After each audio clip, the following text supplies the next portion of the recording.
Good evening, everyone. We're going to begin our school board meeting this evening and call our meeting to order. It is 5 o'clock. Welcome. Our first item on our agenda tonight is our Pledge of Allegiance. And so if everyone will please rise and join me, we will recite together. Ready to begin? I pledge allegiance to the flag of the United States of America and to the republic for which it stands, one nation, under God, indivisible, with liberty and justice for all. Thank you.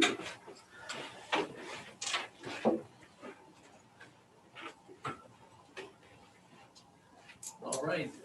We'd like to excuse from our live meeting, though I believe he is here virtually, our superintendent, Kurt Cole. I am here, Scott. So thank you. Unfortunately, I can't get the fever below 100 the last couple of days. So my apologies, but I'll do the best I can. Well, we'll take you virtually. Thank you for being here this evening. Do we have any written communications? No additional written communications at this time. Okay, thank you. And if we have any persons who wish to speak to a specific action item or discuss items, you may put your comments in the chat box and we will get to you at the appropriate venue.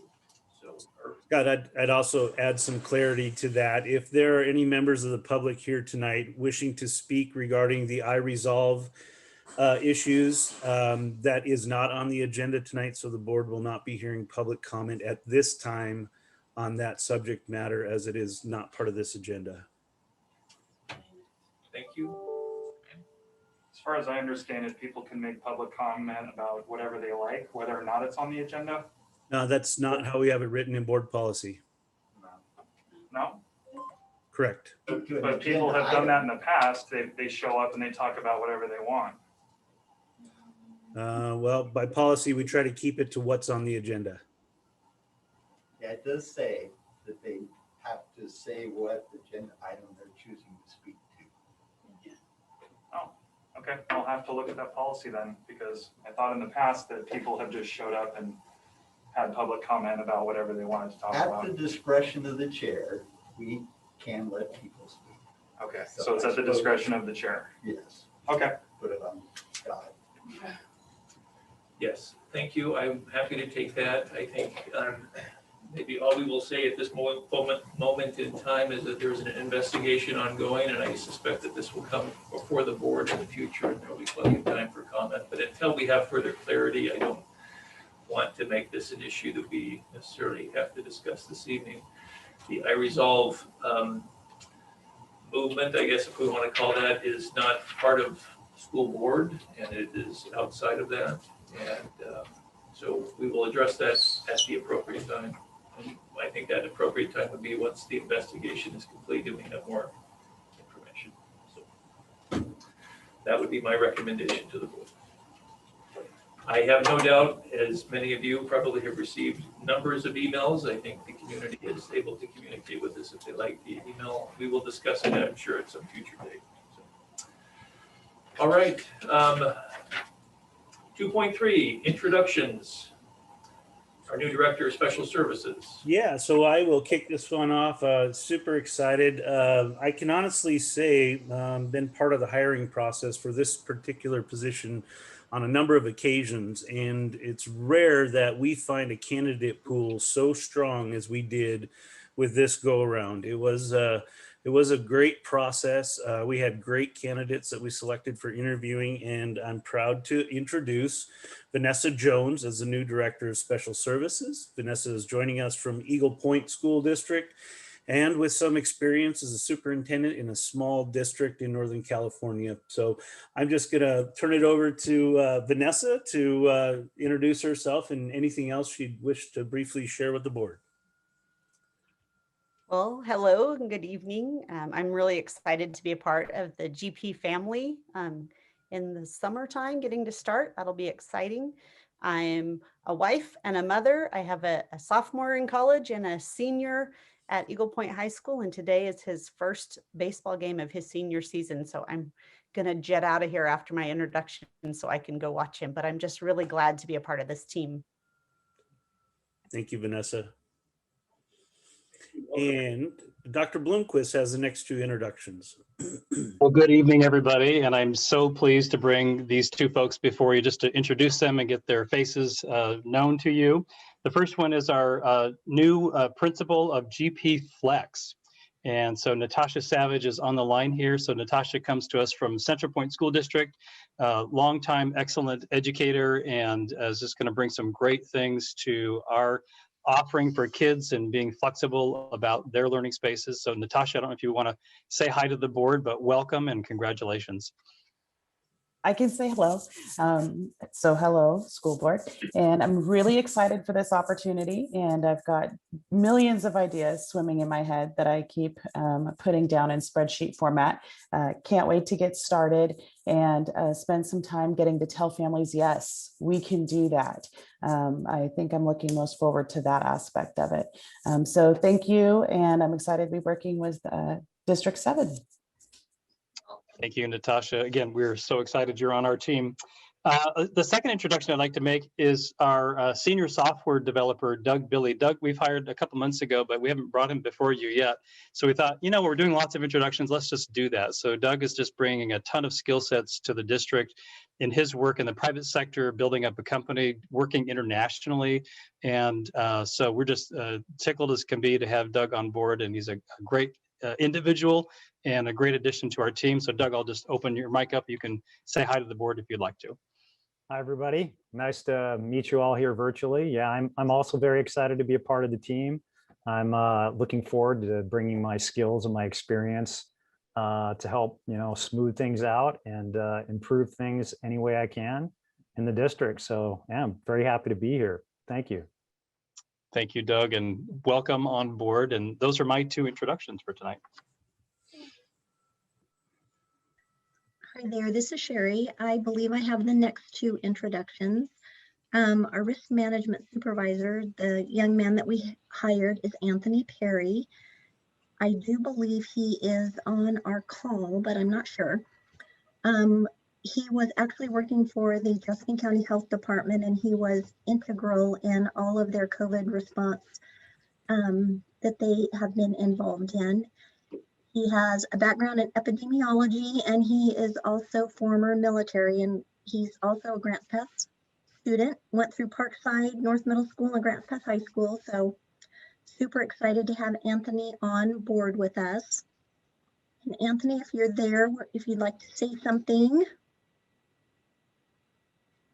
No, I think you pretty much covered it. Anthony Perry, born and raised right here in Grants Pass. So really excited to be part of the team, and thank you to everybody for being so welcoming. Really glad to be able to participate inside of District 7 as I was born and raised here. So thank you, everybody.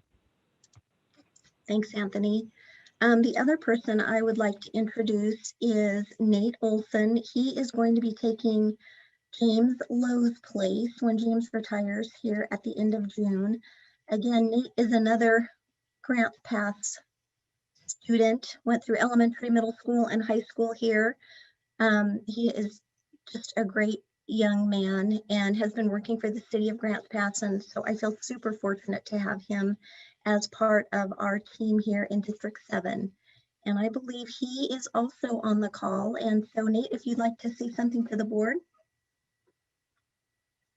Yeah, just super excited. I feel really lucky to be a part of the team and be a part of an organization that I grew up in and that my family is a big part of and is going to continue to be a big part of for a long time. So I'm just real blessed and can't wait to come on board and learn a lot from James of what's going on.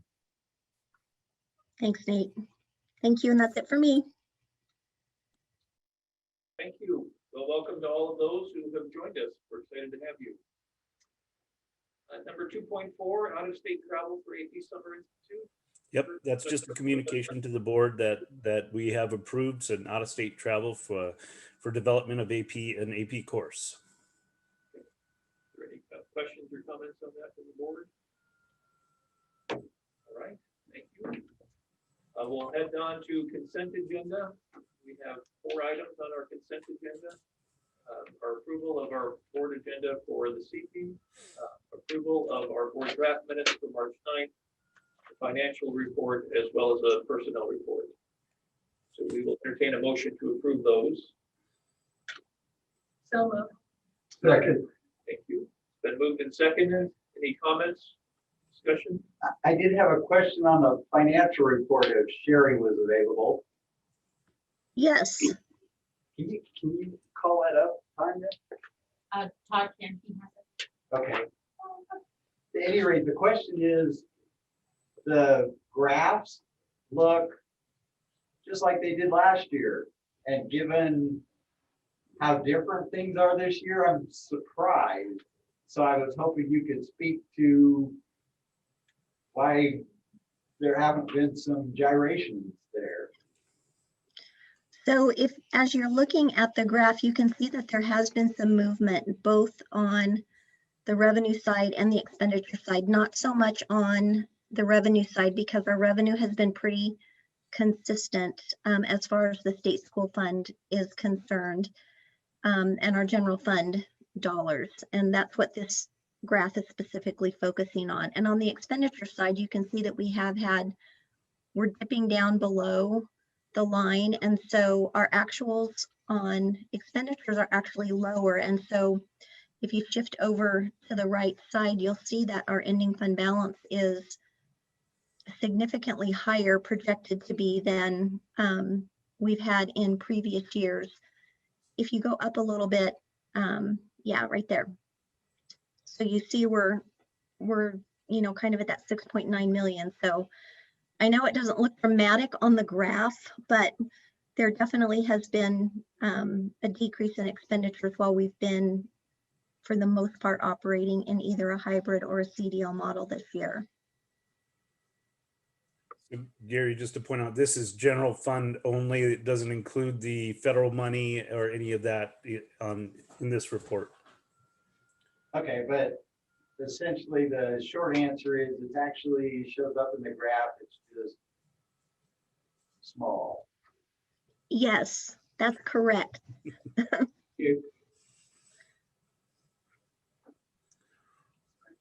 Okay, so we have a motion and it's been seconded. Any other questions? And we'll entertain a roll call vote. Okay. Before I take a roll call vote, is Member Durbin online? I don't see her on the participant list. I've looked through it. Yep, Okay. I don't see her either. Okay, thank you. So Member DeLagrange, Yes. Member Brownell? Yes. Board Chair Nelson? Yep. Member Coleman? Yes. Member Wilkins? Yes. Member Richardson? Yes. Okay. That carries. Thank you. We'll move on to our reports. Staff reports. We'll begin with our elementary principals report. Kirk, who do we have up first for us? Usually we go school alphabet. We're going to mix it up tonight, you guys. So I'm going to start off and I'm going to speak to both Lincoln and Riverside. Robbie is out coaching tonight. So I'll start with at Lincoln. We have, last week we had our very first parent book study using Deep Kindness. We have 10 parents that have signed up. And we have 6 parents that logged on last Wednesday for our first session, and it was amazing. And since that session, we've had a couple more parents come in and borrow books. We have a little library you can check out now. And so that's been really amazing. We have 4 more sessions. We're doing them every Wednesday. So if anybody wants to join every Wednesday from 5 to 6:30, we're doing them on Zoom. Riverside has had a really amazing thing going. They got this really snazzy book vending machine. And so it links with their PBIS system. And so students get to trade in their trackers or their PBIS tickets, sorry, for tokens where they get to get a book from this vending machine. So it's linking their PBIS system and encouraging reading and all of that great stuff. It's a really cool system that hopefully more of us will get to add to our schools. So that's Lincoln and Riverside. So I am going next, and at Redwood, I am excited to say that we are doing something that feels very normal. As many of the other schools are doing, we are participating in Battle of the Books. And we have about 65 students, I would say right now, from 3rd grade to 5th grade participating, but that's not all who's participating. We have staff members reading the books as well. So that's really fun. And as soon as they read a book and they take a test, their picture goes up on this bulletin board in the lobby. So all of the students can see who is reading the books out of all the staff members. So that's really fun.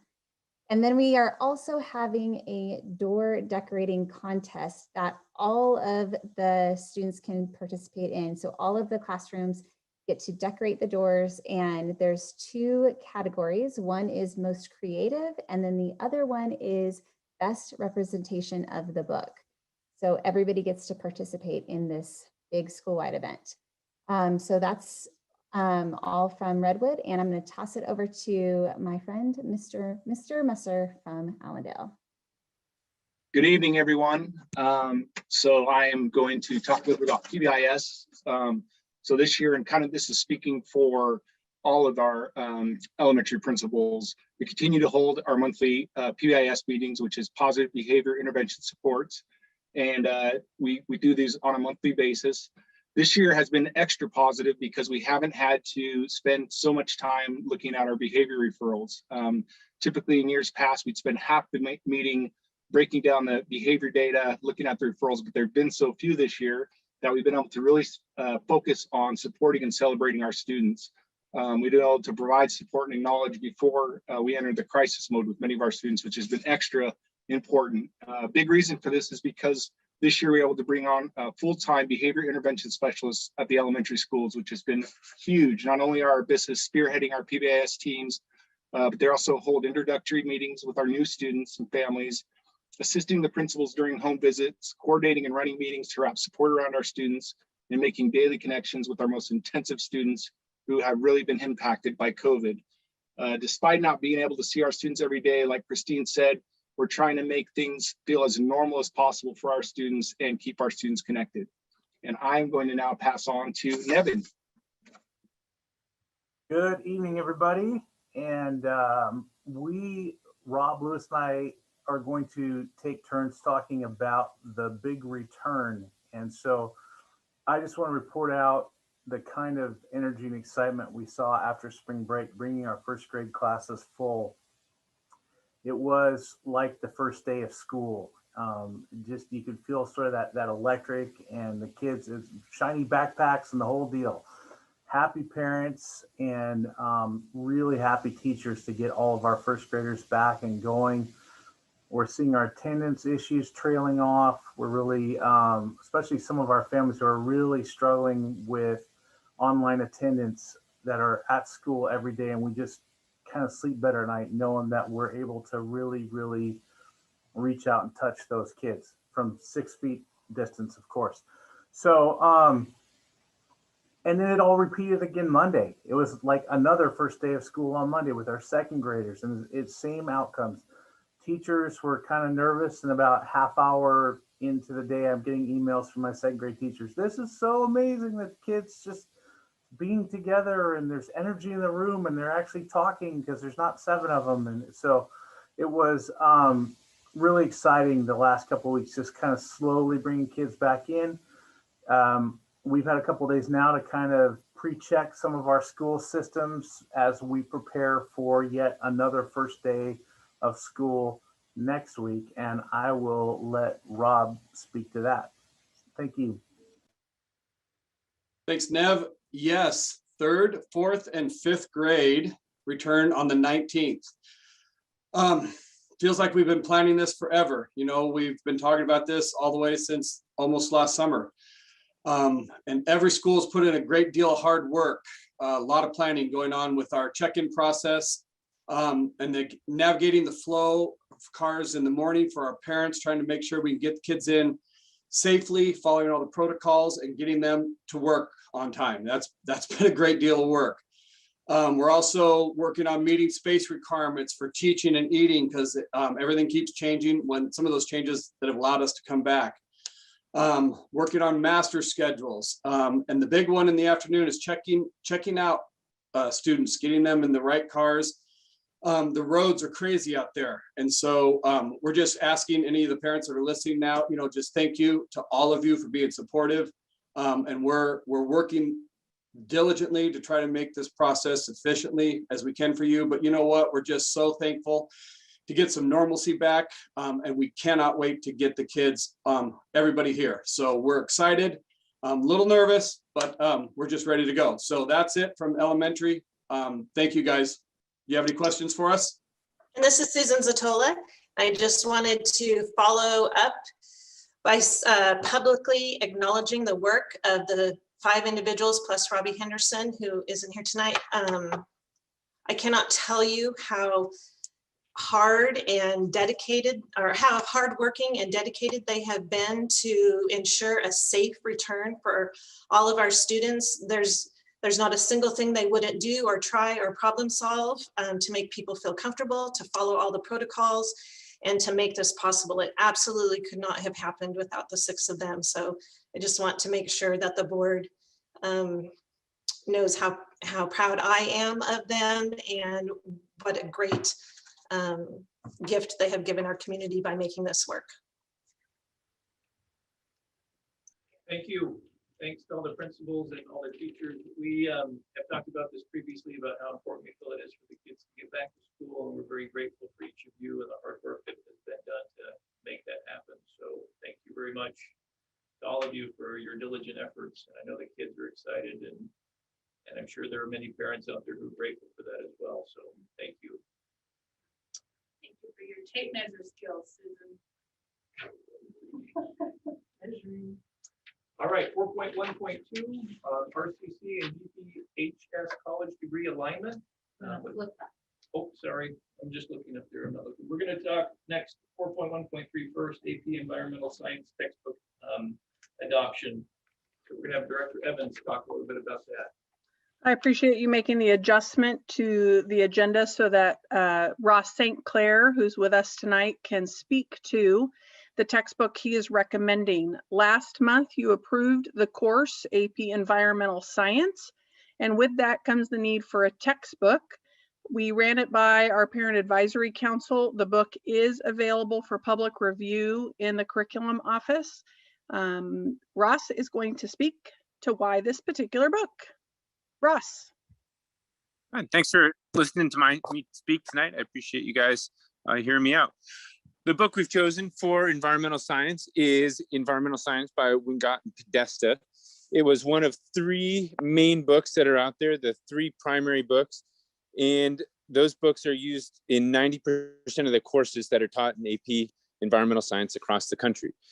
In reviewing those books, this one came out to be the most easily readable and the one that had the fewest holes in curriculum that need to be supplemented outside. It also has a very robust online platform that has is easily accessible with Canvas. And those were the principal factors in the decision to use this book. And I'd be happy to answer any questions that you guys might have about it. You have any questions from the board? That's an amazing background. That's not virtual, is it? No, that's the backyard here. That's fitting for environmental science. Nice. Yeah. Clouds, so it's great. Pretty good. Do you have any, there are no questions from the board. Thank you. All right. Well, thank you. Thanks, Ross. Thank you. All right, now we'll go back to 4.1.2 RCC and GPHS college degree alignment. Yes, I'm super excited to finally be bringing this before the board. This has been about a year and a half. COVID kind of put a stall on our work related to this, and we've been doing some refinement. I'm joined tonight by Shauna Bland from our College and Career Center, as well as Juliet Long from RCC, because this really is a team effort and it took a lot of patience and persistence. A couple of years ago, we were initially charged with helping map out plans for students who were entering high school that potentially had the hope of graduating from Grants Pass High School, not only with their high school diploma, but also with a degree or certificate from Rogue Community College. What we've got for you tonight are a few examples of what that actually looks like, but it has evolved in this work to so much more than just these maps. As I talk through these maps a little bit and then share with you what we've evolved into, I just want to thank Shauna Bland particularly. And she partnered with other people from RCC as well to really go through these maps and help map out what a student would need to take each year that they were in high school in order to achieve that goal. So I'm going to use the health science one as an example. You have all the maps that we went with, really the maps that are most possible: health science, early childhood education, business, computer science, general advanced students, and then have provided students with a lot of tools, blank templates for ways that this could look. So if we look at the health science one as an example here, a 9th grader coming into Grants Pass High School would have to have a pretty clear vision and plan for what they wanted to achieve as they were working through their 4 years at Grants Pass High School. Chemistry is not typical for an incoming freshman, but they would need to start there in order to get the credits needed to align with the AAOT that's offered through Rowe Community College. One caveat you need to be aware of that students, and you'll see in our other resources we've put together, that it needs to be really clear to students coming into their freshman year that prerequisites have to be met in order to take RCC courses. So a freshman student is going to have to take the Accuplacer exam and meet the benchmark that's required in order to earn the 5 credits in chemistry. Same thing with the e-care class that's there. Prerequisites have to be met. Freshmen and sophomores, that Accuplacer exam will be the prerequisite. For juniors and seniors, prerequisites change, and there are multiple measures that can be used for meeting the prerequisites. Another caveat is if you see where we've highlighted in blue the SOU credits in the junior and senior year, we've been able to align some of our courses with SOU, also with Lane Community College. RCC is the body that issues the AAOT, and so they have to accept the transfer credits from the other colleges. For the most part, this is their practice, but they do, in all of our conversations with them, caveat that transfer credits from other schools will have to be reviewed and ensure that they actually meet RCC's standards for issuing the credit under their institution. All of our maps are going to require students to take summer courses. We've placed them here between the junior and senior year, and then after the senior year for a student to accomplish the outcome that we're shooting for. One thing to note is, it is possible for a student to make some adjustments to this model. For example, if they wanted to take Writing 121 in their junior summer from RCC, they could then take Writing 122 during their senior year. Same with their humanities course. They could look and see where in the RCC schedule might a course be offered. RCC changes their summer courses, their schedule of courses every year, and it may not necessarily fit well in a student's high school schedule, but it's so unique to each individual student and what their path is, that these are really just mock-up and models to show that it is possible, but obviously based on the student, based on their interests, and based on their needs, they would need to adjust it. And we do have some blank maps available for students to do that. Coming in from their 8th graders transitioning into their freshman year, it's really key that we start communicating early. And Shauna has been doing some really good work this year with the tools that we've put together. Because as we did this work, we quickly realized that the possibilities are endless. In fact, when we shared these maps with our counselors, with different teachers across the high school, they would ask questions like, well, why did you put that course in their junior year? Or what about having them do this in their sophomore year? And those things are all adjustable. It just kind of depends on the student, where they are in meeting prerequisite requirements, and where they want to head. So I'm going to turn this over to Shauna, who's actually going to share her screen with you. She's developed a really awesome, powerful tool that students will be able to use along with our staff, counselors, our dual credit teachers, in order to help students with what their plan might be. So Shauna, I want to thank you again and turn it over to you. All right, let's see if I can share my screen now. We'll give this a try. Just had to switch it. Okay, that looks good. Go here.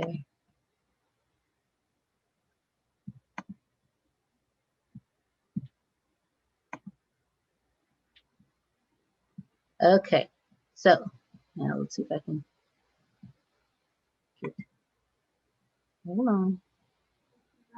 There it is. Here we go. Can you see the RCC Grants Pass College degree alignment on there? Okay, very good. So basically, when Trish and I started working on this and looking at the maps, with how many options we saw, we decided, okay, well, how exactly can we communicate this out, use it as a tool, what's needed? And so I dove deeper into, well, if our main partner for college credit is going to be Rogue Community College, then how does this even work in getting credits through RCC? And being the career person I am, it's like, well, really, a student's going to kind of need to have an idea of their career path, their intentions with what they want to do with their life after graduating from high school, in order to kind of figure out what college credits do I need to take that meet those needs. And so in going to RCC's website, they have 6 areas that they have labeled as their pathways: applied technology, arts, humanities, communication, business, health, professions, public safety, social and behavioral sciences that has education in there, as well as STEM. And that has turned into the main way that they are encouraging students to figure out their paths. And so for this tool, decided to, okay, give some basic information, and I'm using the health science one as the example for tonight. And this top section gives a link to the RCC website on health professions, which click to just real quick to show you, it takes it to their website. And then down below, put together, okay, here are some college credit classes offered at Grants Pass High School that you might want to take if you're interested in a health sciences field that you can get college credit for while you're taking them in high school. And then there's also other classes that you may not need the college credit from, but are still excellent classes to help you get further experiences in health science programs. So that was kind of, okay, this is kind of a first step that students are going to need to explore in order to do any kind of mapping. And so once they kind of figure out step 1, the next thing that they can do is take a look further at what those different college credits are at Grants Pass. And this tool just lists basically, okay, here are classes that are available so that they can start looking at the name that we call them at Grants Pass High School, as well as what they're called at the university, because not everything calls them the same. And that's the RCC or Lane Community College, what they call it, or we also have some that articulate through Southern Oregon University. So all of them call it a little something different, but this gives them a starting point of what we offer. And then back on that page, you might have also noticed that there's this AP courses and test info. That opens a whole other opportunity for students to get college credit. And so this site allows them to see, okay, what AP courses do we offer? Because it doesn't have to be an AP course to get college credit. And thanks to Juliet, she shared with us a tool that shows you, okay, if I get a 3, 4, or 5 on the AP 2D art and design, it actually has every single AP course or AP test available listed on this, and how it translates into credit at all of the different community colleges and public universities around the state of Oregon. So then they know, oh, okay, in order to get the Art 101 credit that I'm looking for, I need to get I only have to get a 3. I get the same thing whether I get a 3, 4, or 5 on the test. So that's the AP tool that they can also take a look at in order to start mapping out, okay, these are some classes that would be good for me to take. And then the third step we have in the process is the programs listed specifically at RCC. And do you guys know how many different programs that they have available between certificates and actually associate's degrees and everything in between?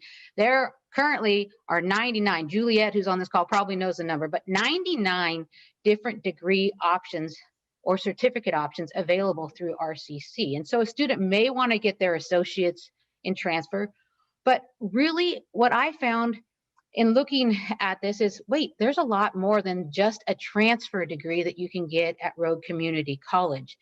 How does that all play into the picture was the big thing that I was trying to figure out. And for my brain, I had to create a spreadsheet that shows in this column, we have all of the different degrees all the way down to the 99th one, way down at the bottom. And everything on the right here are the classes that we offer at Grants Pass High School for college credit.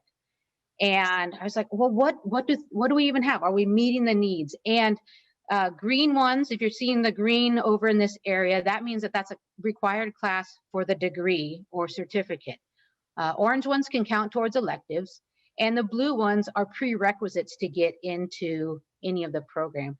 And so as difficult as it is to map and figure out how to get your associates when you graduate, it's also difficult to map and figure out, well, what credits should I be taking to go towards a degree?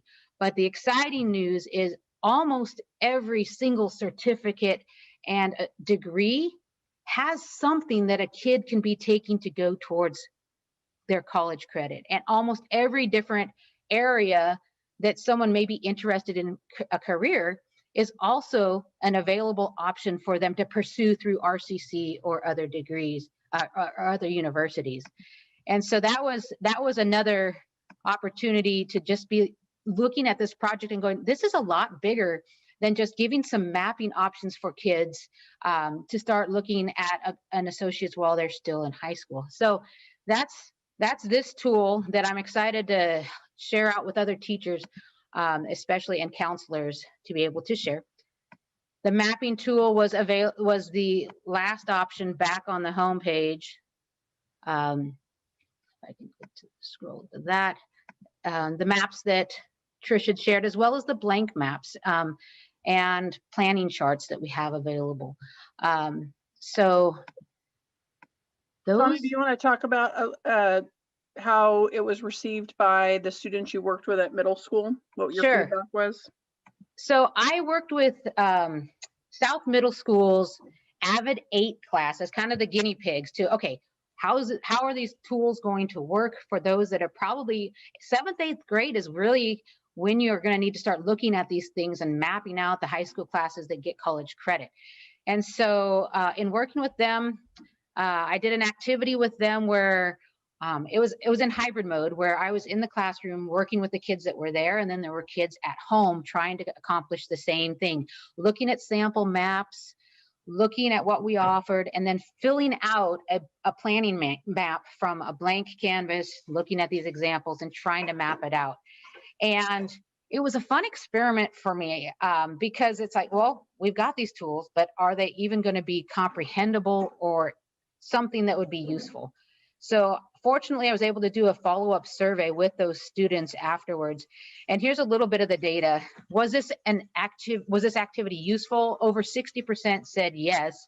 And then another 30% said, well, maybe, which, okay, that's good input, because I know it's confusing and it's a lot of information. Did the information make sense? And that's where you can see, okay, it is a difficult thing to start thinking about and planning out for 8th grade and 7th grade as well, or even seniors for that matter. It can be very difficult. So that confirms some of that. Would you like more help in planning your high school classes? And a majority of them said yes, by far. And the maybes and the yeses was pretty high. And then it was fun. I had hey, what else would you recommend to make this activity better? And there was definitely a mix of, well, some of it was confusing. Some were like, nothing, this was great. Nothing, it was perfect. But also, I think the format of the assignment could have been way more easier to complete.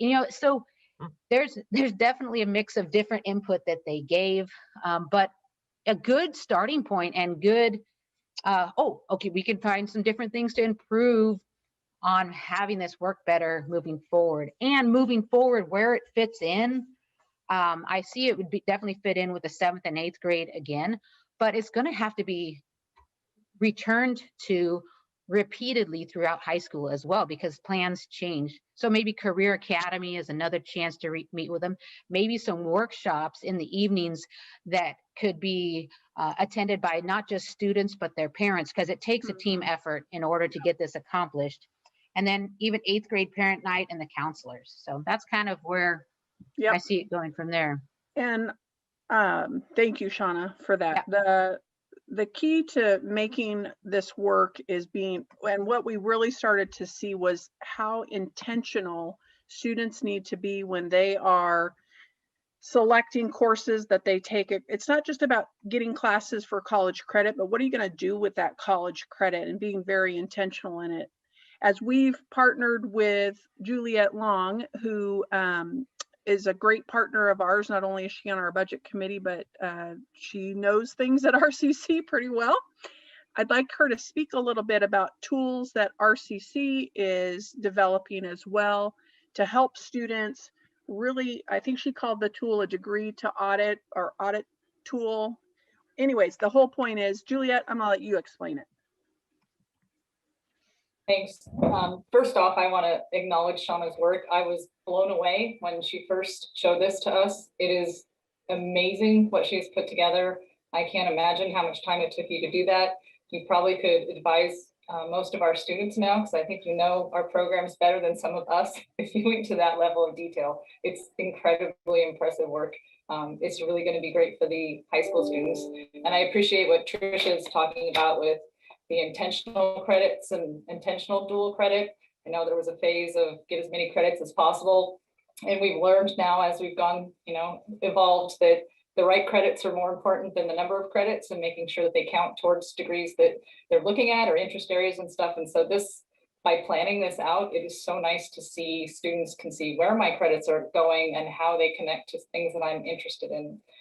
Some of the things we talked about after looking at this is that all of the students that are in a dual credit if you're in a dual credit class, you're in an RCC class, so you have access to all of our resources. And one of the resources they have access to, which they haven't probably used, is our degree audit tool. And this is a tool that will allow students to go in, and they can log in any time and they can pick a degree, and it will bring in all the courses that they've taken from us and show them exactly where it applies towards a degree. That will roll the RCC dual credits over very easily. We're also having conversations with SOU about streamlining the transfer credits between the two institutions. We've identified a specific group that we've already worked out that MOU, memorandum of understanding, with the SOU to help make that cleaner. And I think we can expand that to also include the high school students, so that degree audit could then show RCC and SOU credits, and maybe even go the other direction, because SOU has the same degree. They don't have the same software that we use, but the same service of a degree audit, where a student can log in and then they can see all their RCC classes and their SOU classes and where they count. If they send us their AP scores, so anytime a student signs up for an AP exam, if they would send us their AP scores, we can also get those in there, so it would show where they apply as well. So Shauna's spreadsheet would be great tracking, and then they could actually go through and start pulling they could pull up any program, and if those things are brought in, if they have their AP and their two colleges in there, they could see exactly how the credits apply to a variety of degrees. They can go through and pull the different degrees. So we have a lot of tools, I think, available for students to help clarify how those credits count and show, hey, if I've got 13 or 17 credits, where are those going to fit, and what pathway am I on, and I'm making progress towards something. And even before you take a class, there's even some opportunities to plug in classes maybe they are thinking about taking and seeing where they would fit. I think it's fantastic for these students, and I thoroughly enjoy working with Trisha and Shauna on this work. This is really, really exciting work. Thanks, Juliet. We see a lot of work ahead of us. What we're presenting to you tonight is not done. Things change every year. The classes we offer at Grants Pass High School, RCC's courses, we're going to be in constant communication and tweaking things to make it visible and apparent to students as well as their parents, so that they can plan for their future. So I would entertain any questions the board might have on this project we've been working on for a couple years. Todd, I think I saw a number of comments pop up in the chat. Why don't we get those first about this, and then we can go to the board's questions. Yes, we have a request for comment on an item coming up, and then one on the MOU. So nothing at this point, just comments about great job, Shauna, great job, Trish, and the incredible work going on. And I would echo that as well. Okay. Great. Board. Gary? I'm going to do my happy dance because it's something we have needed for a long time. Looking at the effort that went into it, and then thinking about 7th and 8th graders and freshmen being able to do that work, that would have been a real struggle for them. So I'm really happy to see the district helping the students be able to plan for this kind of use of college credits while they're still at District 7. In particular, the students have been able to, I guess, intellectually do the work, but they're not in a place to like go to a college campus and socially do the work. So bringing these college credits to District 7 where the students can do them is a really great thing, and I'm really happy to see the progress you've made, Trish.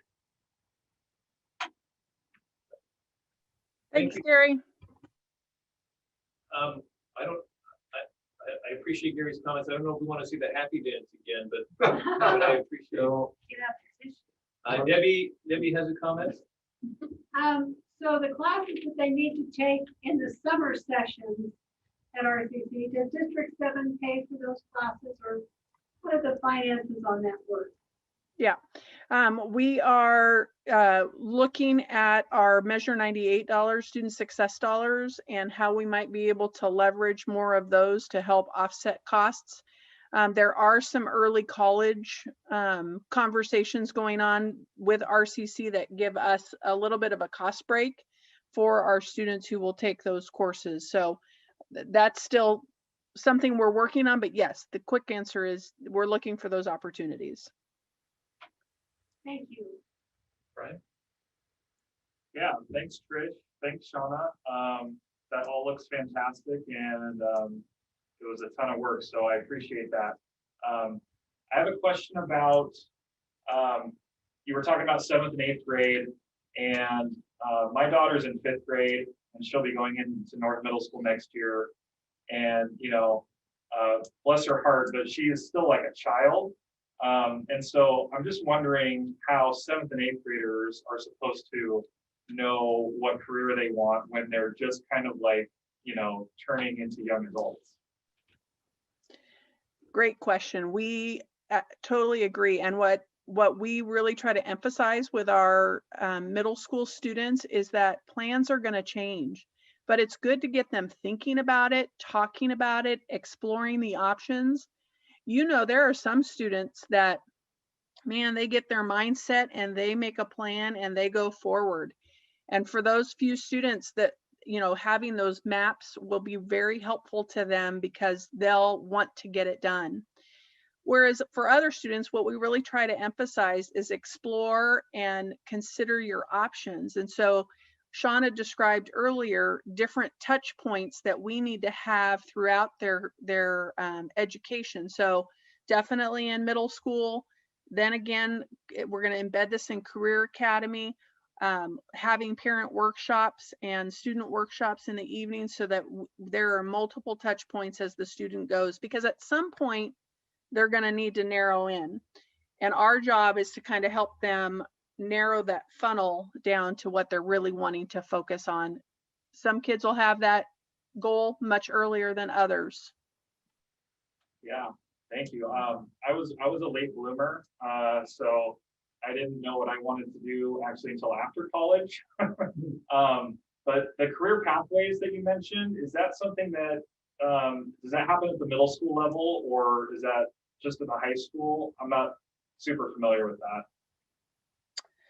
In our career classes that are at both North and South Middle School, there is a component of choosing a pathway and knowing kinds of careers that are within that pathway. So when we talk about the health science pathway, a student might think doctor or nurse. There are so many job possibilities in the health science field and such a need for it in Southern Oregon that in that career class, they try to explore those opportunities. And I want to thank Diana Tonneson. She put in the chat box, one of the things at middle school we really try to emphasize are the soft skills necessary in order to be ready post-secondary.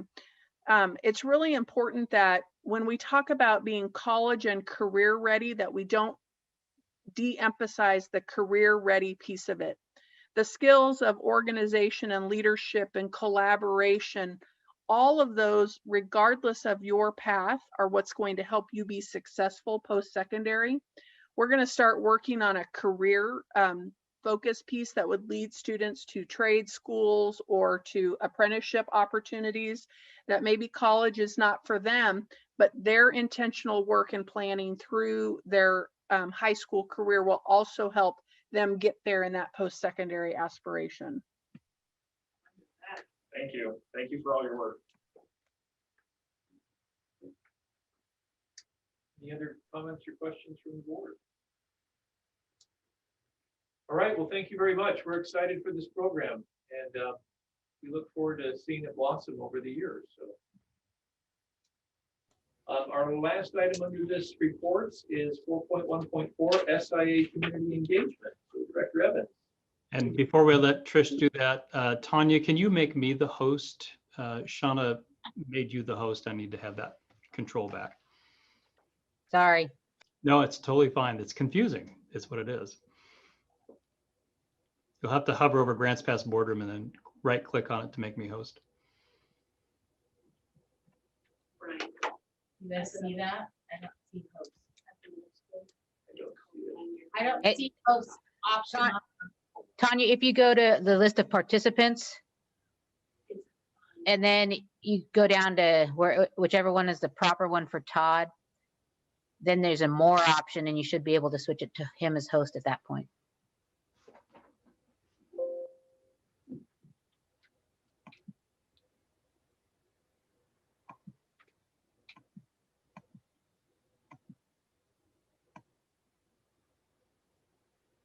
Ah, it worked. I could see that he's the host. Good job.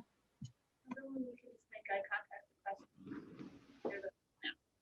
don't remember that. It's been too long. It's all a blur. Are you good, Todd? Hang on 1 second. It's almost the right one.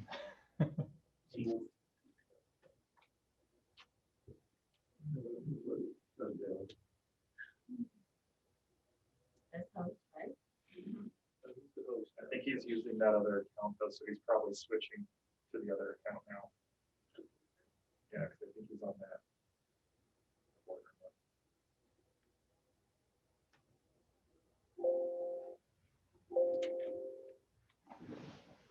Okay, I think I got it fixed.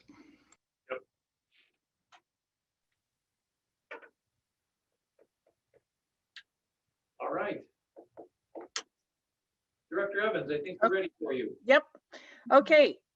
We are gearing up for our student investment account community engagement activities that are required for the spring of 2021.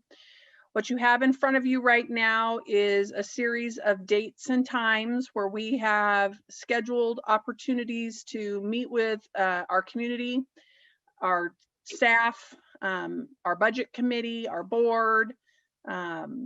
We also are going to be reaching out to some focal groups. Linda's going to really focus in on our special ed population. Todd will work with homeless, Susan with our Hispanic Latino, and I am ensuring that our work groups who were with us a year ago when we were, actually it's a year and a half ago, when we were doing this work, are informed about our community engagement activities. Our timeline is pretty quickly. We have got to turn around and get a plan presented to the board by June 8th, and then get our budget submitted to the Oregon Department of Education by June 30th.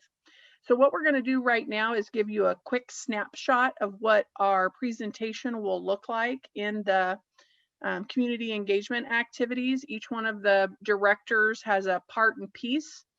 What I would ask for the community members who, and there's a lot of you tonight, 61 of you, I'm going to put in the chat. Trish, you muted yourself. Darn it. I'm going to put in the chat box a Google form that will take you out to a place where you can actually give us some input and feedback based on this presentation that you're going to hear a little bit tonight. We're not gonna go as in depth, I think, as we will on our first community engagement work is Thursday with our staff, classified and certified, and then in the evening with our parents and community members. But those of you who are on tonight, as you hear what we've invested the dollars in and how this has worked, please feel free to give us some input on that Google form. So Kirk, you are up first.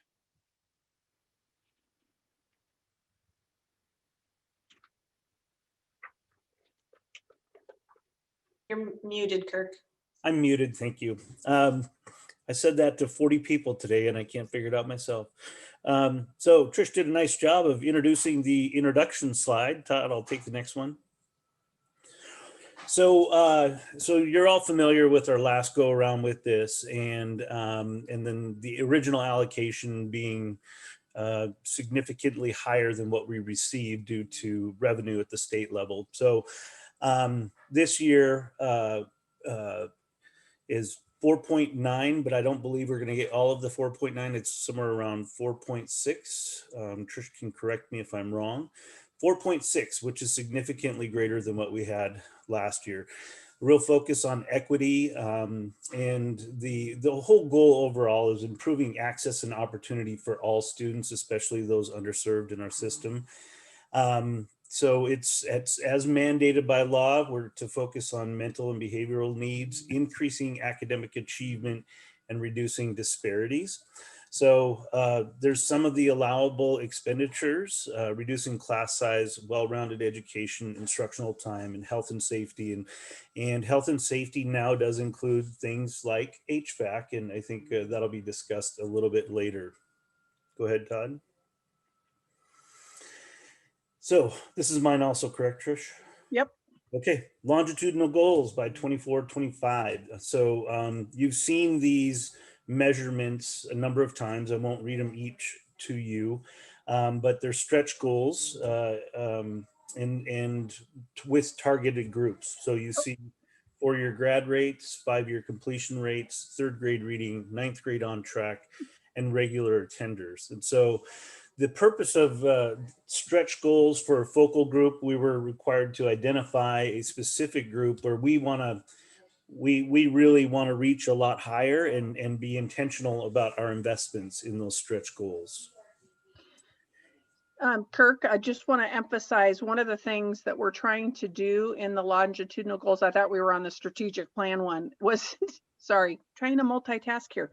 The purpose of alignment between our district improvement plan, our school improvement plans, and then these longitudinal goals. One of the things we're working on is ensuring that there is alignment throughout those so that we're all focused on the same things. And these are our main goals. The next slide is Susan's. And I did remember to unmute before I started talking. So as you know, we asked the board to participate in many of our community outreach sessions. Last year, there were a number of them. We did large group meetings, actually in person at the high school library. And then we broke up into smaller focal groups, and those groups met, and then they came back and reported back to the main group again. And then we also have some standing groups that we work with, our Parent Advisory Council that has representatives from all of our buildings. We did quite a few sessions with them, and that they had opportunity to give input along the way, as well as surveys. And then, like Trish had said in the beginning, those focal groups that are a part of those longitudinal goals, we did specific reach out to them, as we will continue to do going forward this year and years to come. Todd is next. Also unmuting myself. So we're trying to keep everything very visible to the public. We do want your input. So you can see on our website, if you go there, and there's the actual address right there, where the investment account plan is, the budget, the goal, the artifacts, those kinds of things. And so that people can have easy access to the information, as well as being able to give us the feedback that helps kind of guide our pathway. What we learned, what Susan was just addressing with the focus groups, we learned so much about what our kids need and what our community needs through this process. And so we want to make sure it's all very visible and evident, but you can find all that stuff on our website. Danny's slide.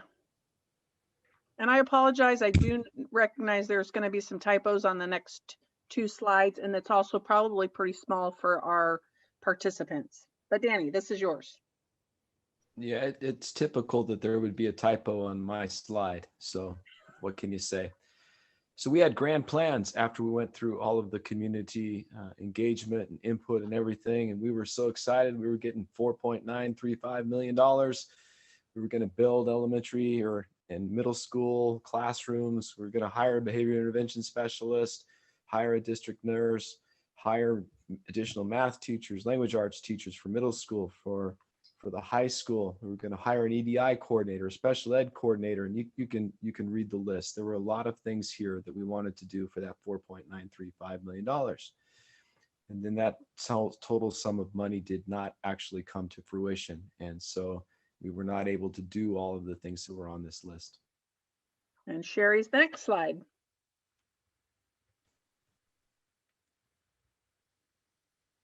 I think you might be muted. Sorry. So what we did actually spend our money on, we did not use the funds for any of our construction projects because ODE let us know that that would not be an appropriate use of the funds. And so we did that under another method, but we did hire the behavior intervention specialists. We were able to expand our contribution to the Maslow project partnership, and that is who helps us with our homeless liaison and reach out. We are working on the equity, diversity, inclusion coordinator. We didn't actually hire someone new for that position. I don't know if Kirk or Todd's going to talk about that at some point, but we kind of went a different direction with that. We did hire a special ed coordinator who's doing a great job for us. We were hoping to expand our summer school offerings at the elementary and secondary schools. I think with COVID, we didn't get to do as much of that as what we had wanted to do. We did hire an additional district nurse, which was a much needed hire. We had, before we hired Dotsie, we just had one nurse who served all of our 6,000 students. And so that having that additional nurse has been just a real benefit for us, especially during COVID. We have been able to remove some of the class fees from courses at the high school, which is a great benefit for our students. And then we were planning to hire additional teachers for math and language arts intervention at the high school. And so because of COVID, everything was a little bit mixed up, but we were able to hire the additional teachers that we needed at the high school. Additional assistance at the elementary schools, the signage, school signage in Spanish, that's kind of an ongoing process that we're in, purchasing supplies, desks, computers, etc., for the new programs that we have been involved in. And also due to COVID, everything kind of was jumbled up this year because of COVID, as I'm sure you all are aware. We have eliminated the pay to play fees for this year, and then we're looking at next year, kind of a modified version of that. We're always conducting professional development. We weren't able to do as much, obviously, because of COVID, so we weren't able to do any travel or anything like that. So most of our professional development has been in-house. The program manager, you met Doug Billy earlier tonight. And then we are budgeting, hopefully, $250,000 over the next 2 years to go toward our HVAC project, which we borrowed. The district has borrowed a little bit over $15 million to upgrade HVAC at Highland, Lincoln, or Highland, Allendale, Riverside, North and South. And then there are some indirect costs that we use part of the funding for. So amazing how far 1.5 million can go. And the next slide is Linda White's. So we've been in a continual sort of sifting and prioritization process ever since we got all the community and stakeholder input, and some due to the funding coming in lower, but then again, we've shifted things because of COVID. This slide contains a lot of the really good ideas that came forward that we sort of put on the side burner. They were not able to be funded, but we still captured those because we, they came forward as important to our students. Behavior and mental health supports, of course, are kind of at the top of SIA. So some of these include things about behavior. Some of them are about high interest electives, and others are about academic achievement. But it's just really important that we've still captured the ideas that were kind of in the second layer, and we're of course going forward again with additional stakeholder input. So you can't move forward without looking back. So as Todd goes to the next slide, we are starting to plan forward. We're not looking to start over again or reinvent the wheel, but really looking at our planned investments and our priorities. So the next slide tells you what our projected allocation is. So still not quite the 4.9 million that we were supposed to get this last year, but it is a significant increase. We should see an allocation in 21-22 of 4.13, or 4 million. And then in 22-23, 4.1 million. During our community engagement activities, because they're all going to be virtual, we're going to let people use the chat box. We're going to encourage people to use the Google form that I've put in the for all of our community members who are here today. And then of course, if folks want to reach out and email or actually talk to somebody about their ideas, we're going to encourage that as well. So then our plan is to go on to the next slide, and Susan, Linda, and Todd will kind of talk through what might shift here. Yeah, so the top of the list are things that are primarily elementary. We talked about behavior intervention specialists, lovingly known as BISs. We did have 3 BISs previous to this year, and they each shared 2 schools, so they were part-time. And it became quickly apparent in all of our meetings that elementary behavior and mental health was a very high priority for our community. And so we did invest in hiring more BISs. So we have a full-time behavior intervention specialist at each elementary. Jake touched on that in when the elementary principals were presenting, and he talked about how valuable that has been this year to have somebody solely dedicated to the students at one school and the work that they can do when they're not split between 2 buildings. So we hope and plan to continue with full-time BISs. The Stepping Stone program is near and dear to my heart. So a few years ago, we, again, because of the behavior and social emotional health needs of our students and how they were becoming more and more dramatic and disruptive to the learning environment, most importantly for the students themselves, we created a program called Stepping Stones. It is a site-based program housed at Riverside Elementary. It was staffed with 1 certified teacher and some very highly skilled educational assistants, as well as a skills trainer from Options that we contracted with. We partner with Options for the curriculum that we use, and the point of the program is to switch the focus from academics to behavior skills. We talk all the time about what's the most deficit skill. It's usually in the realm of like reading, when we're breaking apart the reading skills, what's the most deficit skill, and you target that skill and then you build upon it and go to the next skill. And what Stepping Stones does is the same exact thing, only really targeting behavior. What is a student's most deficit skill? Target that skill, give them the tools that they need, really help students gain perseverance and to be able to tackle difficult things at school and have other ways to respond than maybe their go-to that was not working for them or the classroom. And so our intention for this current school year was to actually double that program, hire another certified teacher, more assistants, and be able to serve more students, and also to be able to serve our 4th and 5th graders. The original program only served kindergarten through 3rd grade, largely because of capacity. Then COVID happened, and instead of doubling the program, we actually put the program on pause. We did not see a way around supporting that program with the specific students that were in it and follow all of the safety protocols that we needed to be able to have school at all.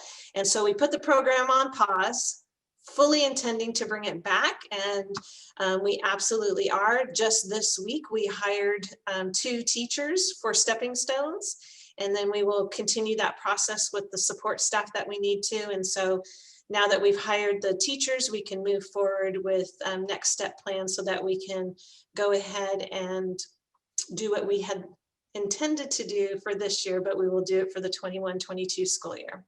The next thing on the list that's elementary is an elementary dean. We have toyed with this idea for many years and how we can, again, support more students and give them more skills, but also help staff be able to really target their efforts. You know, elementaries are very unique situations in that there is only one administrator. They have wonderful office staffs, wonderful support staffs, but when you're talking about administration, they're a solo deal versus our secondary schools that have other admin there on a day-to-day basis. And so just looking at how we could support our elementary schools. And so we had talked about an elementary dean.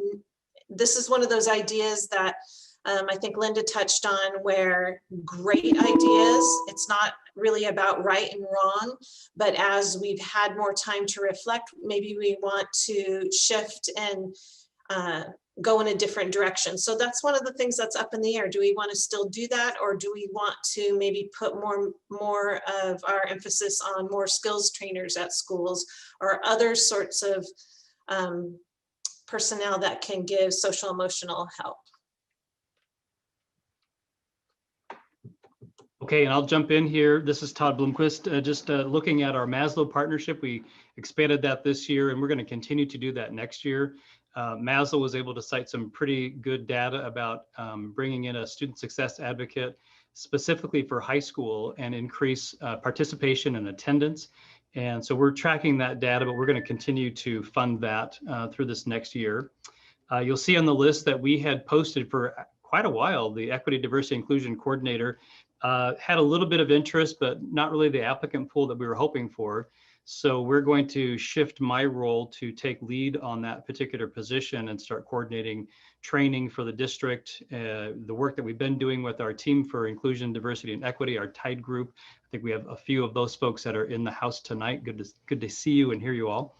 And then broaden that training out for our staff and our kids and even for our community. So we're going to shift resources to allow my department to do that. And then I can talk a little bit about the Discovery Program. We're going to continue to provide training for that.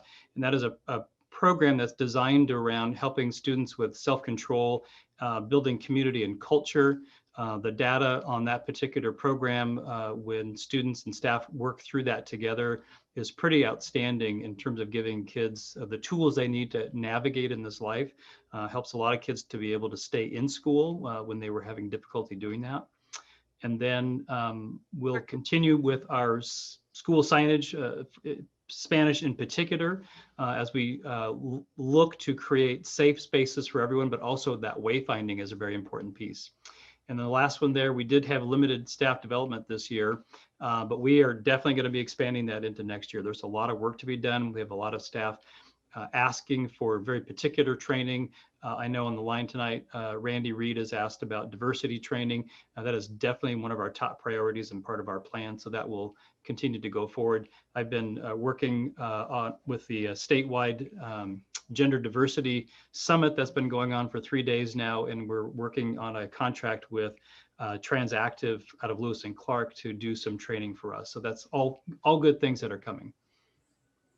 And I'll kind of jump back up to the middle where we were able to hire a special education coordinator. And as you can imagine, students who experience disability have specific and unique challenges in our school setting. And the role of the special education coordinator was really to be able to provide extra support in our schools with our case managers to promote inclusive practices, behavioral supports, academic supports. And so we were able to hire and enjoy the great work of Sharon this year, and we're going to be continuing that. And so as we said before, students who experience disability are one of those groups that the SIA dollars have been able to really support. So that's very exciting. The next slide is the pause in the moment to get your thoughts and ideas. I put the Google form back out there for our community input. It's really about, to give us that input in that Google form of what questions do you have for our planned activities? How would you recommend seeing the funding shift? And then are there any additional investments you'd recommend? And so for this first part, you'll see in the Google form, we want you to reflect on the behavioral and mental health piece. And then we go on to the next slide, which is about instructional time. And Sherry and I will comment on these. I'll talk about the expanded summer school offerings at elementary and secondary. We are really gearing up for our plans for the summer of 2021. I hope Susan and I will be prepared, probably not till I'm going to guess the first May meeting, maybe the second May meeting, to really kind of spell out all that we will be offering. We're in the process right now of hiring staff. transportation, food services, all of those things will be included in our summer school offerings. So we're looking forward to that.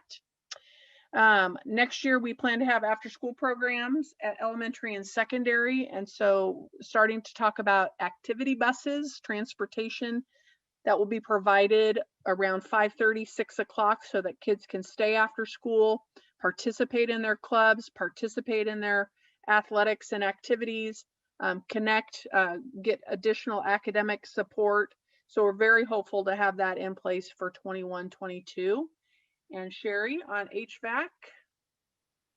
Alrighty, I mentioned in a couple slides back that we had invested some money in new HVAC systems. And so, like I said, the loan was a little over 15 million, and we're going to be able to add functioning HVAC systems to the 3 older elementaries and the 2 middle schools. And with some of the COVID relief money, we're also going to be looking at upgrading Lincoln and Redwood's HVAC systems as well to give them a little bit more of that fresh air intake. The projects should be completed for the most part. By the time school starts in September, there will probably be just some little finish up punch list kind of things being done right after the kids get back into school in September. But for the most part, the work should be done. So we're super excited about that, especially given that we kind of have our 5th season here in Josephine County, which is called wildfire season.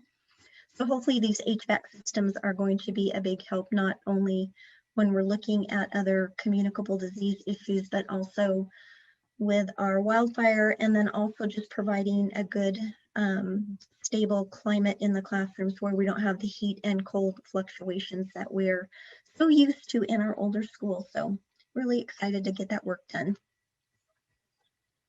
So again, we'll pause and remind folks of the Google form. And it's difficult to facilitate really quality conversations in a Zoom meeting, but we're hoping to do more of that perhaps in our future community engagement activities.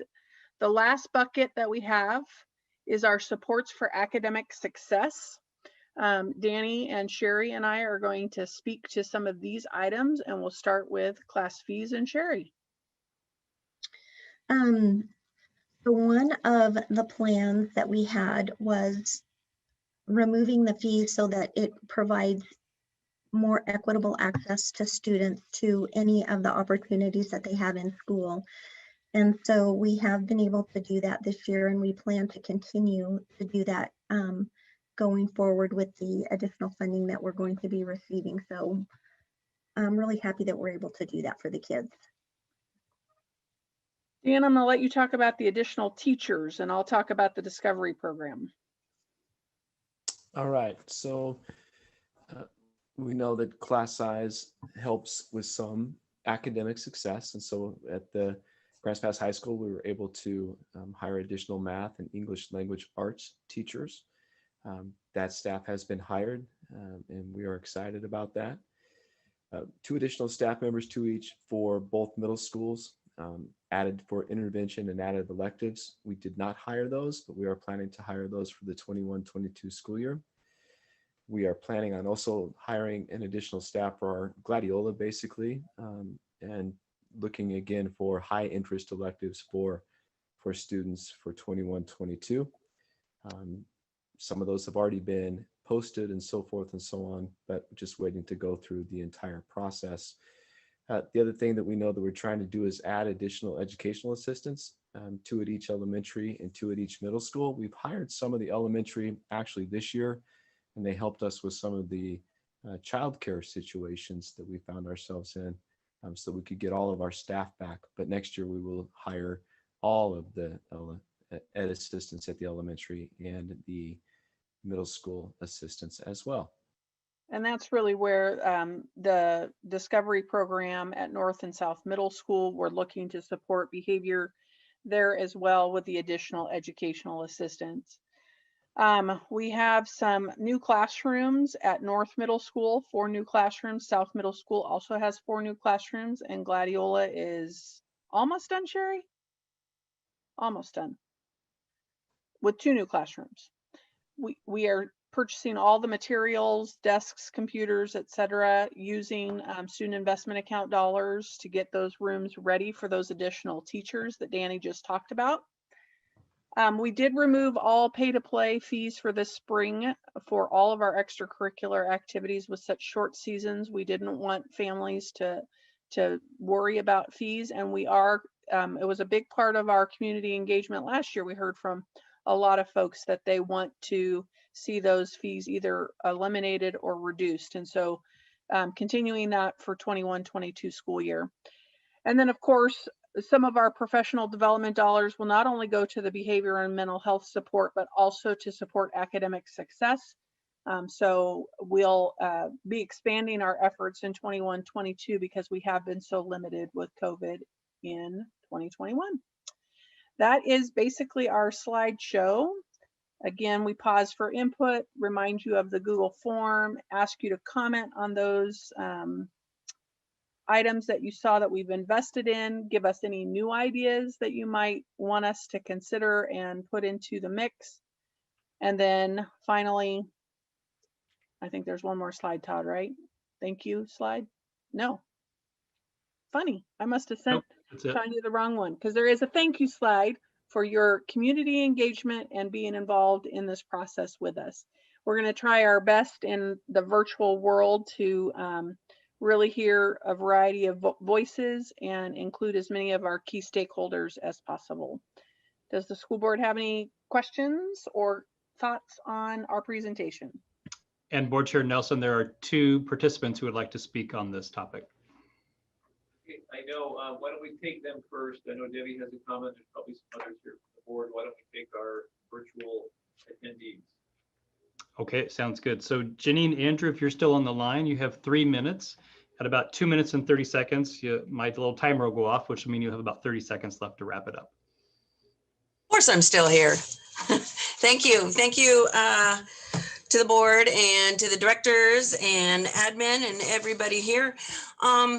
Initially, I'm speaking specifically to the mental and behavioral supports, and I see that a few people have mentioned it in the comics or in the comments section. I'm really pleased to see that we have continued funding for our behavior intervention specialists and the Stepping Stone program and the Maslow project. Initially, I was going to mention that I'm noticed in the notes that the equity and diversity inclusion coordinator, the wording concerns me a bit. Consider shifting resources and responsibilities. And I know, Todd, you mentioned that it's been posted and we haven't, District 7 hasn't found anyone for that position. So I'm happy to hear that you are taking that on. I would like to strongly encourage the planning committee and the board to continue support of this equity, diversion, and inclusion coordinator. And Todd, love you to death, but I might encourage us to continue looking for that person that really has made this particular topic their calling, their vocation, their passion.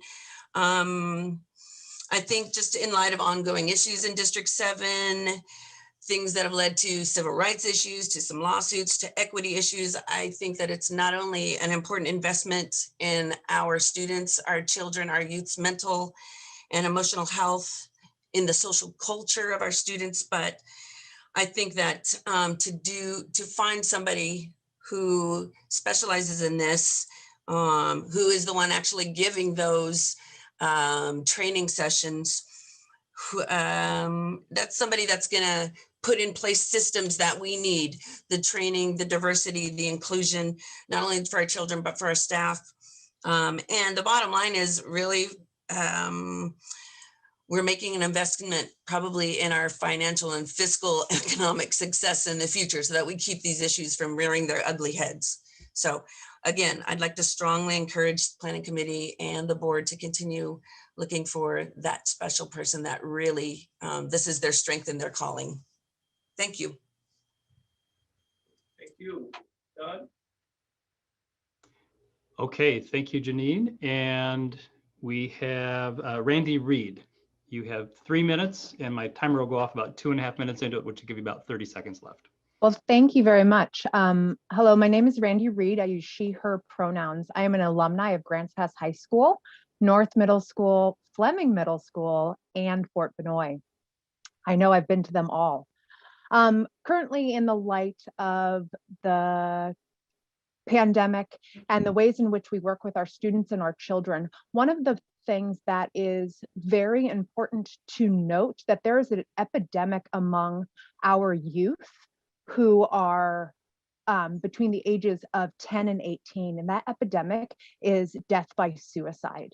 And one of the things that I find so important that when we talk about investing into our children and investing into our students, which is very impressive, bravo, District 7, because if I would have had this support as a student, I would have been able to do many, many things, and I wouldn't have struggled in so many ways if I would have had the academic support that many of these students are getting through the RCC program. But one of the things that is still lacking is the mental health support and the support for LGBTQ students, trans and non-binary students. I know that there have been issues that was already addressed at the beginning of this meeting. But the thing is, I'd really like to emphasize that our children are in need of support, and they need to have a safe space to go to school, a safe space to be themselves, be their true selves, and not have to worry about if their teachers are wondering about their anatomical genitals. And I say this to you as a professional. I am an LGBTQ education and training professional. I live in the Bay Area. I've already offered my services to both Kirk, Todd, and Tommy. I use all three of your first names as a very informal address, and I apologize for that. But what I'm saying is this. We have a lot of things that are happening in the Grants Pass School District. I do not live in Grants Pass, but it is calling me back because I can see this as a detrimental epidemic happening where children can possibly take their life or harm themselves because a teacher or an assistant principal or a counselor or anyone in any of their schools say, you don't matter, you don't exist. I'm not going to call you by a name that you would prefer and the pronouns that you identify as. That is detrimental to children's mental health and their lives. And I'm shaking, and I have like 15 seconds left because I started my timer. And I would really, really like to emphasize that I would like to work with the Grants Pass School Board, District 7 board, and with all of the parents and all the students and all of the educators to help support you to make a diverse and there goes my timer, a diverse, equitable, and inclusive, safe school environment, because I did not get it when I went to those schools. Thank you, Randy. Thank you, Randy. Debbie, you had a comment. I was just wondering exactly what kind of class fees. I know AP tests cost money. There's fees for welding and woodworking, I think. I just wonder what fees were included and what would continue on and what was being dropped. We're still in the process of figuring all those parts out. I can tell you that some of our, as an example, I'll use woodworking as an example. In that class, there's a basic course fee, but then there are additional fees based on the kind of wood you're going to choose for your projects, etc. In talking with teachers, same thing with like our band fees, or even Clay was mentioning today for athletics. There'll be some fees that are totally eliminated and some where we have some nominal investment. It's kind of like that commitment piece that I'm committed to following through and doing this project. So we're still in the process of identifying those, but we're really analyzing all of the places where students have to pay something, including AP test fees. I was talking with an AP teacher just the other day, and she was mentioning too, she does not want to eliminate all AP fees, but rather significantly reduce them so that there's still that commitment on behalf of the student that, yes, I'm going to dedicate my study time. I'm going to do this because I put in a nominal amount of money in order to accomplish the goal. Does that help, Debbie? Yes, thank you. Right. Yeah, Trish, I had a question about, good presentation. My question is, I know when we did this the first time around, there was numbers attached to all of these things. And I know for purposes of this presentation, it was probably too cumbersome to put numbers in there as far as costs. But I think for me, it would be helpful to see the line items with the numbers attached just as we move forward in making the decisions. So I don't know if that could be sent out at some point to the board so we have that information. Of course, and we're going to be going through this presentation again with the budget committee. I'm glad this was our first trial run. I don't know if you kind of caught on. We were first time through, and I've already seen a couple of things that I'd like to shift in our presentation. I'm sure the other directors have too, and so we'll refine and get ready for our community work on Thursday. Great, thank you. Yeah, it takes me a little bit of time to soak these things up before I can form opinions on them. And then just one other comment. I want to support what Janine Andrews said. I think that EDI position is critical to the district. And I'm glad that we've been looking for the right person. I don't know if shifting Todd's responsibilities to take on that role is what we should be doing, but I think we should continue that conversation. Right. Thank you. Any other comments from the board? Gary? So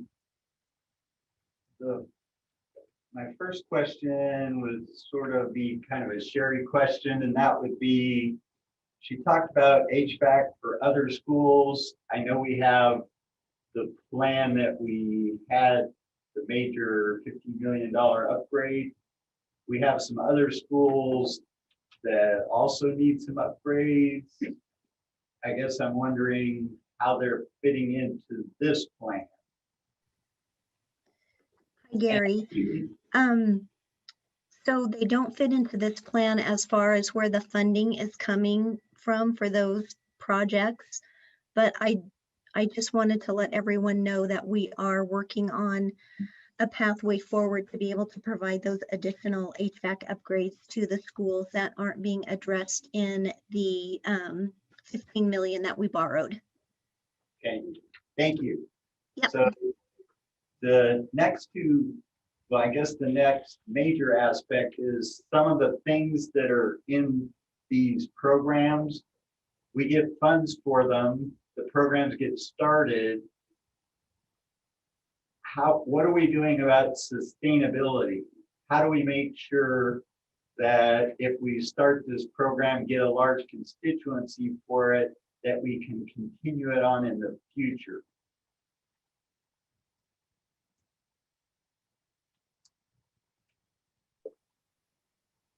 So those are some questions you can answer later, maybe the second presentation at the budget committee.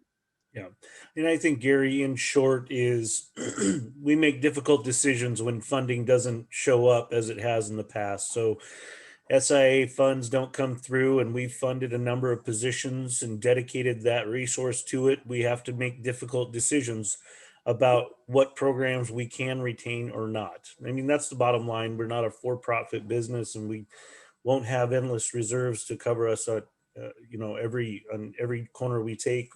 We are looking to see how we can continue to shore up those reserves, but it always comes down to personnel. When we're 83% of our budget is personnel, and we know it takes people to do this, to do the people work. And so it will continue to be a significant investment, and we have to decide what are the most important pieces to retain should funding not be there. I mean, that's really what it comes down to.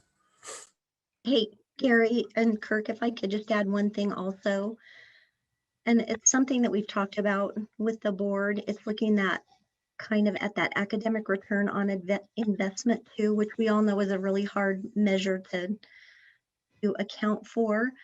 But as we as we bring new programs on, we look at the value that they're providing for the students, and are they meeting the mission that we have in front of us, which is to provide the best education to the students in Grants Pass, right? And so that's part of how programs either remain sustainable, or we put a program aside that is not providing us with the benefit that we were hoping that it would in the beginning, and we maintain those programs that are doing for us what we want them to do. So that's all part of the process of how we make sure that the programs are sustainable. Perfect. That was my last item, was actually academic return on investment. So we have a number of choices because we're not necessarily doing all of these activities. So it'd be helpful, like at the next presentation, where when you make choices, you develop the academic ROI that you can show to the board. That's it. Thanks. Thank you, Gary. He did this last year. Any other questions or comments? All right, thank you very much for that presentation. Appreciate it. We look forward to continuing our discussion, especially at the board meeting or the budget committee. So we'll go on to 4.2, our board reports and special concerns. I actually put these two items on. I just wanted to talk to the board briefly about these items. The first is the Diane, I don't know how to say her last name, FCF Memorial Scholarship Program, which is an opportunity for a school board to participate in, I believe it was 18 hours of educational training over the upcoming year. By so doing and participating in a project, they would be eligible to receive up to $5,000, which they could use for scholarships for students. Which then leads us to 4.2.2, which is our Josephine County Educational Fund, which is funded. And I don't know if the board has had an opportunity to review the scholarship applications. We also have not held a discussion on who we would like to select to receive and what are the criteria that we're using this year as a board to distribute the monies and how much will be distributed. So my first question, are we interested as a board in participating in a memorial scholarship program, which would require, again, 18 hours of our time over the next year in order to receive up to $5,000 for potential scholarships for students? That's something that we're willing to do. At 18 hours per person? I think All for one. total. Total, all of us, not 18 individually, it's 18 as a group. Do you want a motion? I'll make a motion. The application is due on June 1st, and I'm happy to fill out the application if you would like. I just want to get consensus among the board if they were willing. I'll second the motion. Okay. Then moved and seconded. Is there any other comments or concerns? Well, I'll do let's do a group vote since all in favor say aye. Aye. All opposed? Okay, great. I'll fill out the application and we will submit that. One clarifying question, that's a full program or the half program? Well, I would do the full program. Okay. We'd like to try to raise as much money as we can for scholarships. Is it 18 hours full? The full program is 18 hours. 6, 7, 5. Got it. Kirk, I do believe that there is some money that the district would have to give in order to bring people in. Maybe it's virtual now, so we don't have to do that. And I can look more into that. But if we do need to fly someone in to conduct the program, is that I'm assuming that those funds will be available to us. Yeah, I'd be looking at Sherry, but I know that we've underspent the board budget this year. And with COVID and everything next year, I would anticipate we'll probably budget the same, but probably not be able to expend those funds. It really is for board development and board training. So this makes sense. And yes, we have that in the budget. So we'd be paying to bring someone here so they can give us money later? Yeah, for a scholarship. But we're better in the process. but we're better in the process. And it's about 2 to 1. All right. We pay 2,500 to give us 5. That's a win. Have we done any of the board responsibilities since you've been on workshop? Yes. We did, I think our first year, but it's been a while. As a long year, I get it. So the next item though is our Josephine County Educational Fund. And so I'm not exactly sure when that is due, but we do need to. Has everybody received that email? Have you had a chance to look through some of the stuff? Be the end of April. Which is fast approaching. I've received the email, I have not reviewed it yet. not reviewed. I have looked at, there are a number of applicants. I have looked through some of them. I guess the question for the board is, what are we looking for? What is our criteria in choosing? And how many applicants would we like to select? Well, just to go back in history, at one point we said we look at the top 10% academically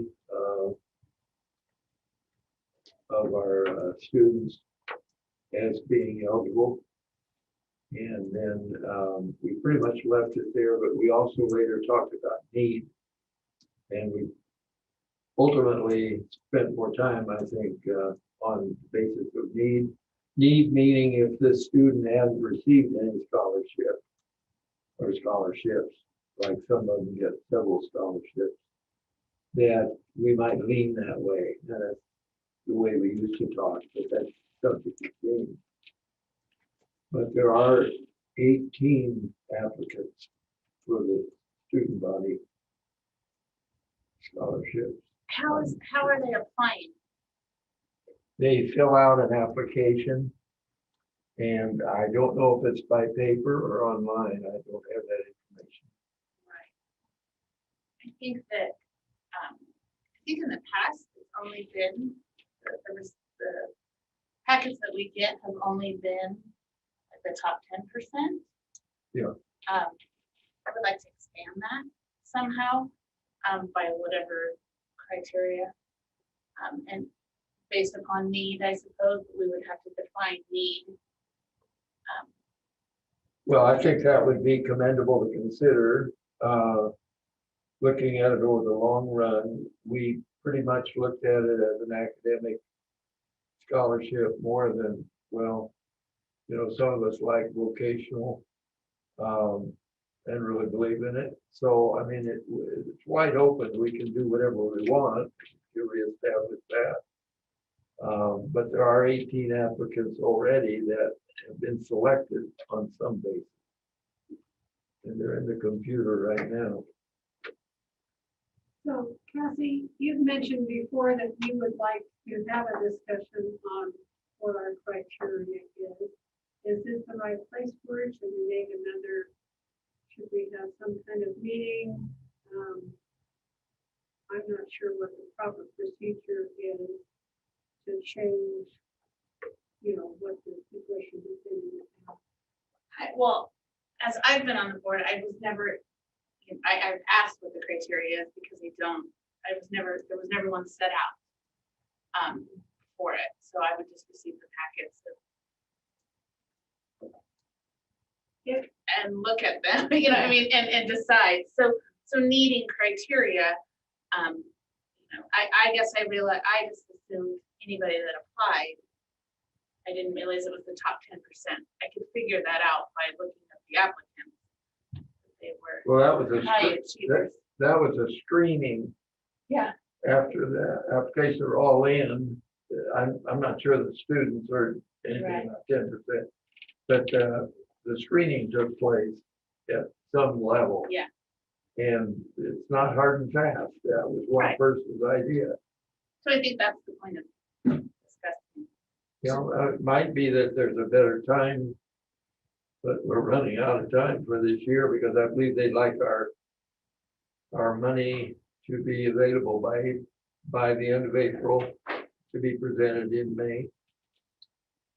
Well, we only have one more board meeting in April, so I think if we need time to review the application. So I think for this year, we may not be able to have as robust a conversation as what we would like. I think we can certainly plan a little better for next year. But I like the need-based scholarship for those who haven't received any other scholarships. I also would like maybe to think about individuals who may be the first one in their family to attend a college. I think that would be another opportunity for us to recognize their efforts. So that would be something that I would probably encourage us to look at too, as far as. And also in the past, because it is sometimes difficult to coordinate, we usually have left it to one of the board members to make it happen. So I think we could do this. I think you could, in the interest of meeting the timeline, you can make the final call, whether you get all the board members into it or not. And generally agree with that. And going back to the beginning in the history, the amount of money is more honorary than enabling as far as college is concerned.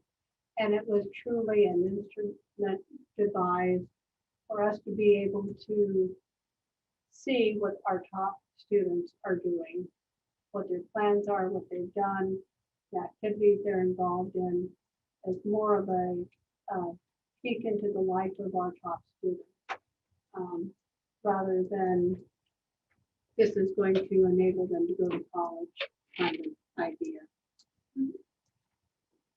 It's more of an educational tool for the board as to how our top students are utilizing the resources of Green Valley.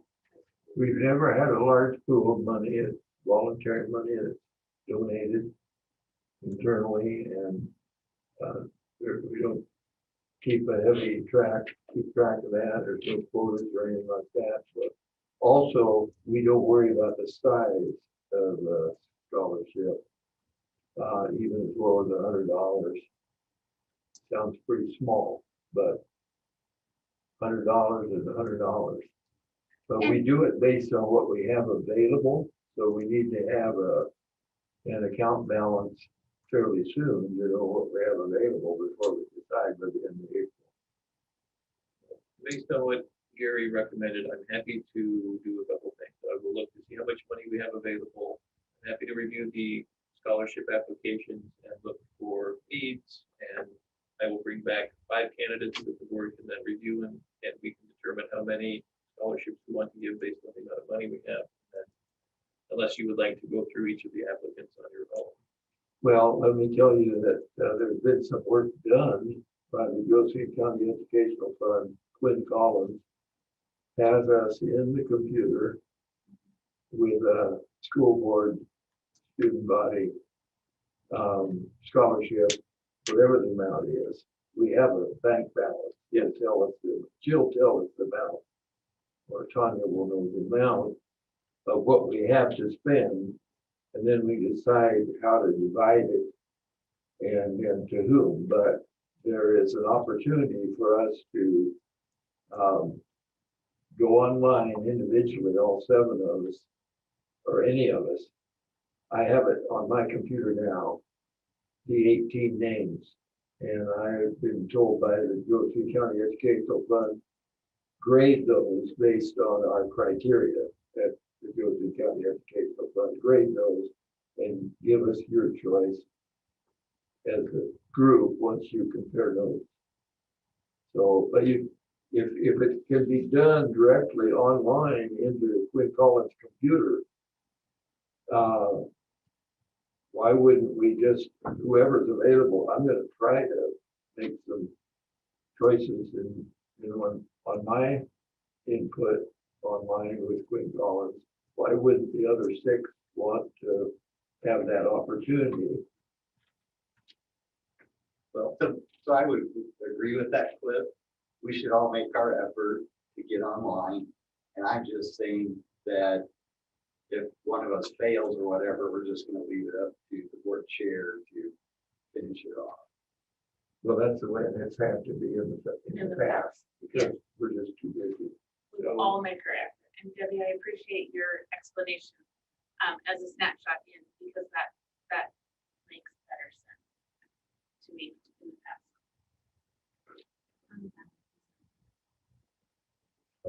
We have $900. There you go.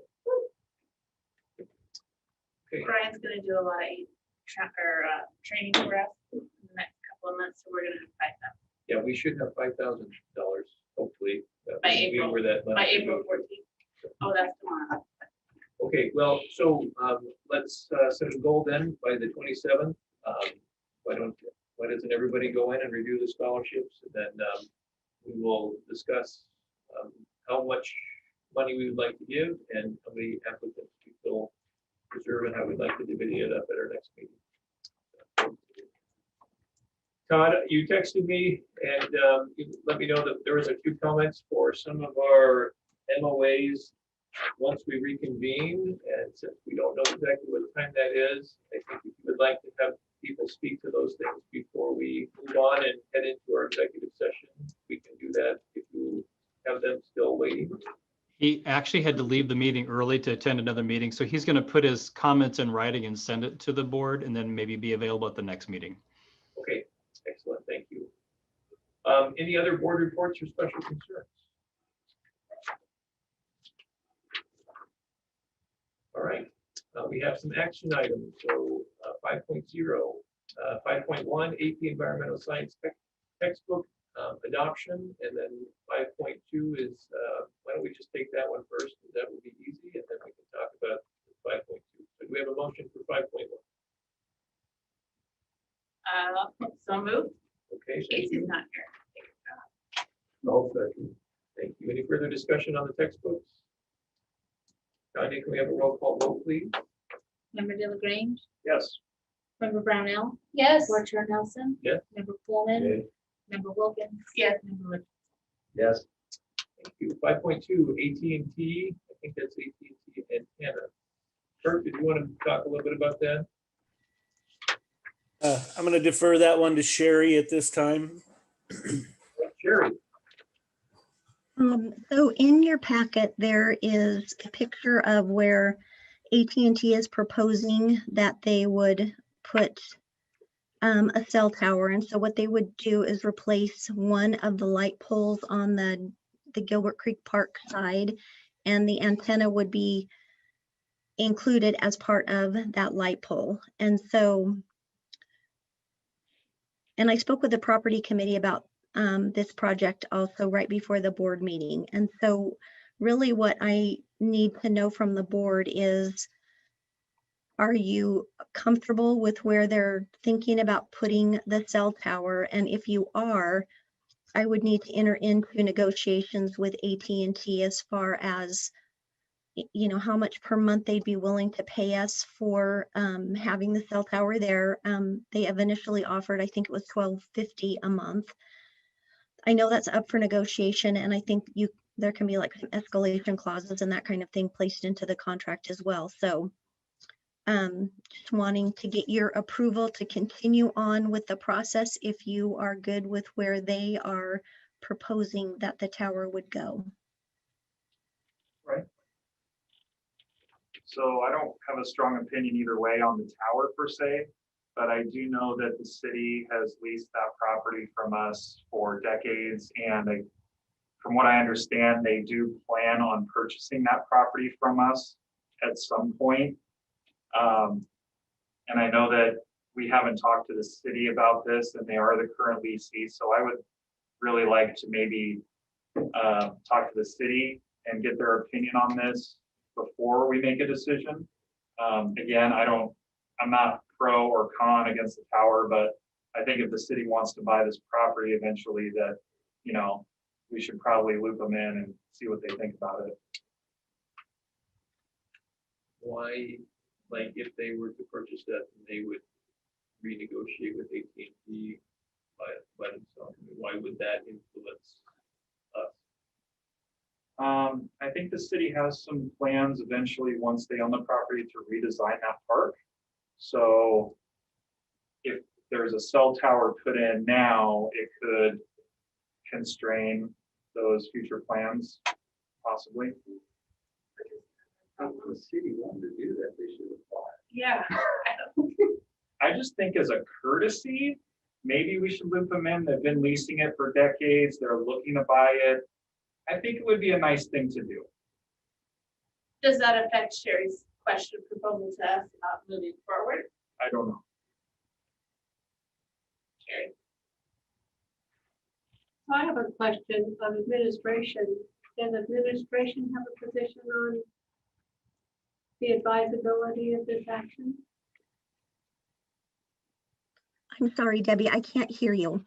She asked if the administration had a opinion on the advisability of whether or not we should move forward with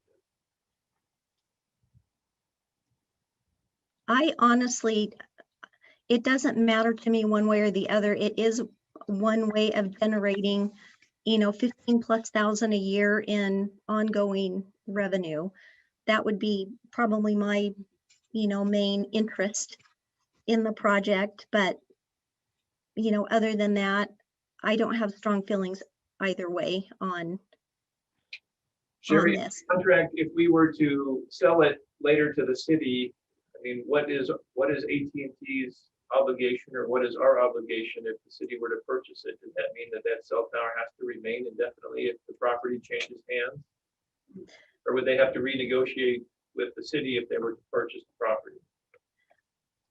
I see that Bill Ransom is here, and I had talked to him about this project before I actually put it on the board agenda, and because I wanted him to look at the lease and see if there was anything constraining in the lease as far as us having to notify the city, which he said there was not. But as far as the city purchasing that land after the cell tower is on there, I honestly am not sure what the ramification would be to the city for that, and maybe Bill could help us on that. Yeah, sure. With it, just like any other lease, unless there's actual language in the lease that allows it to be renegotiated, whoever purchases that property, whether it's the city or somebody else, would take subject to the terms of that lease, depending on the length. So if it's usually there's some fixed term of the lease. We've done leases many times where there is a right to terminate or renegotiate upon the sale. And that's certainly something that could be considered. Although I would think AT&T would be reluctant to put the money into the property without some sort of a commitment or a certain time that they're certain to be able to get the use out of it. But yeah, generally if you would sell, whenever I've had an issue with something like this, a cell tower, it usually would go with the property, and that's something we usually want to make sure of before they've invested in it. So I think that's probably the case here, that it would. If the city did end up buying this from the district, they would be subject to whatever rights the city has with regard to the towers. Unless we put in a clause. Unless we. So just to be clear, the city leased the land for no money. Right. And then there was a period of time when the city didn't lease the land, they just used it. And they're currently leasing it again for no money. So yes, the city has leased it, but there's no economic benefit to the district. And the idea that the city would purchase our parts has been ongoing for decades. And for the district to pass on $15,000 a year for a light pole seems not wise. I am aware that there are investors in the community that acquire land or have land available for cell towers. So I don't think we need to be pushed into a corner. We're not the only land around. Maybe we could, get the word out, but does the cell tower have to be at that location? I think they can try to put a cell tower wherever they want. Okay. They approached us. They asked if they could lease this land from us and put the cell tower there, which would generate $15,000 of revenue for the school district. So if the district were like strapped for cash, I think the financial component would be more important. But given everything that's happening right now, we're actually flush with cash. And the fact that the city leases it for no money is immaterial because they have a signed lease with us for that property. And even though no money exchanges hands, they do maintain that property and the other property, and that does cost money and resources for the city. So whether or not they paid actual direct dollars to us is less of a sticking point than they have a signed lease with us, and they have indicated that they do wish to purchase the property in the future. So I'm not saying no, I'm just saying let's loop them in. Sherry, does moving forward with your proposal tonight, do you feel as though that we should move forward with that, or we should pause and loop the city in? Or does it not affect the other? So if you guys approve what I have asked you for tonight, it doesn't bind you to anything. It only would allow me to go forward and start some negotiation process with AT&T. I'm happy to let the city know what I'm doing. I'm not sure that would alter anything that I do. We have been talking to the city for well over 10 years about their desire to purchase any of the park properties that the district owns, and they have repeatedly said we don't have enough money to do that. And so I'm a little bit torn about the kind of the conundrum that we need to hold up the whole process because the city says they're going to buy Gilbert Creek Park. We have tried to get a commitment from them and it has been a no-go. So, but approving this is not going to commit the district to putting a cell tower on that property. I would not do that until we actually had a contract from them, and I would bring that back to the board. So at this point, I think city council, if you would range, needs to declare conflict of interest. I don't think you understand conflict of interest, Gary. Well, on this, No, it's directly related to personal financial gain, which I don't have here.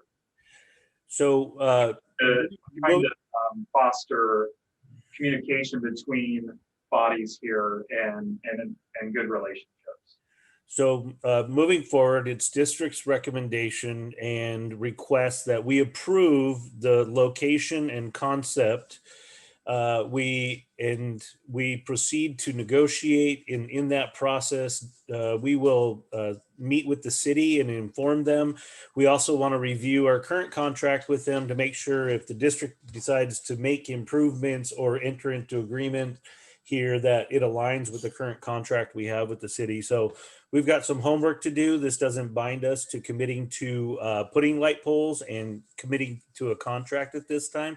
It allows us to move forward in the process with the proposed concept to be negotiated and later approved by the board should that recommendation come from administration. I move what Kirk said. All right, so there's a motion on the table to allow negotiations to proceed. Yes. So it seems to me that, the trouble with being on the board for a while is I have a memory of things that might have happened. It seems like there was some controversy at one point about cell phone towers, and especially being in a situation close to developing children. Has that controversy gone away in the community? Abby, it's not a controversy that has been brought up to us for quite a long time.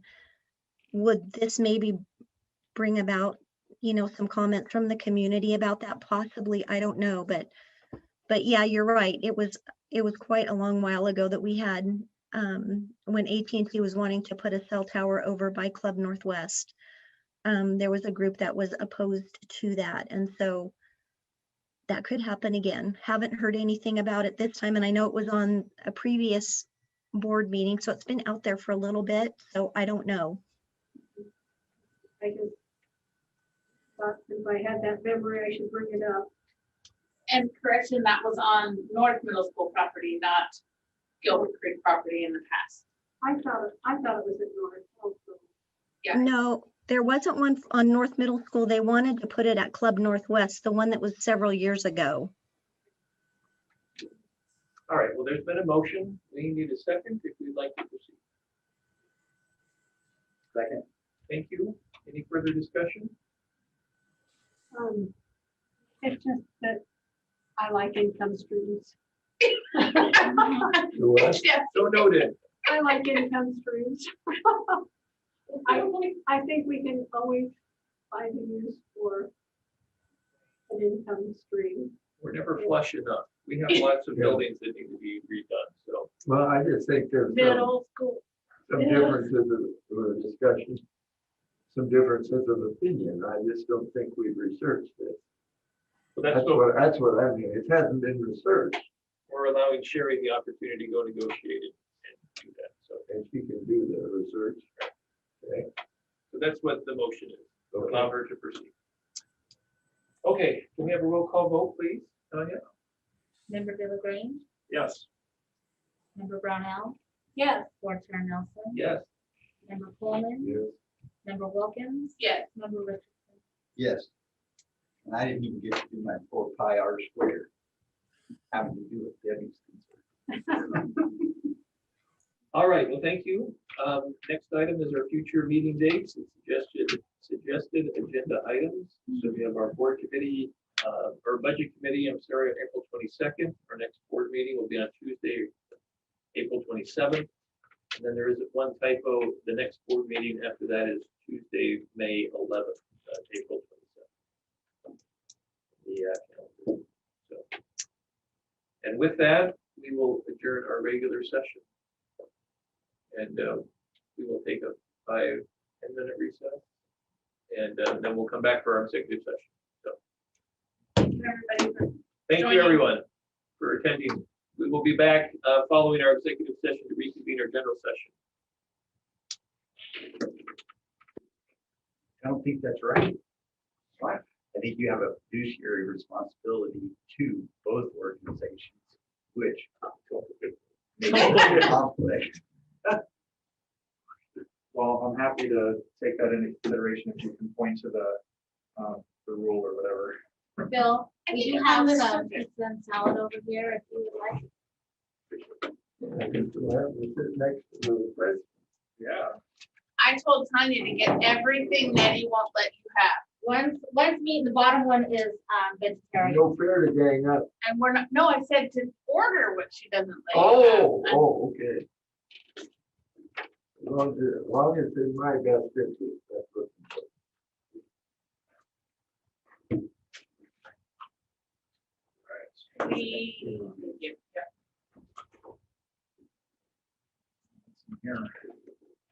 Todd. Yeah.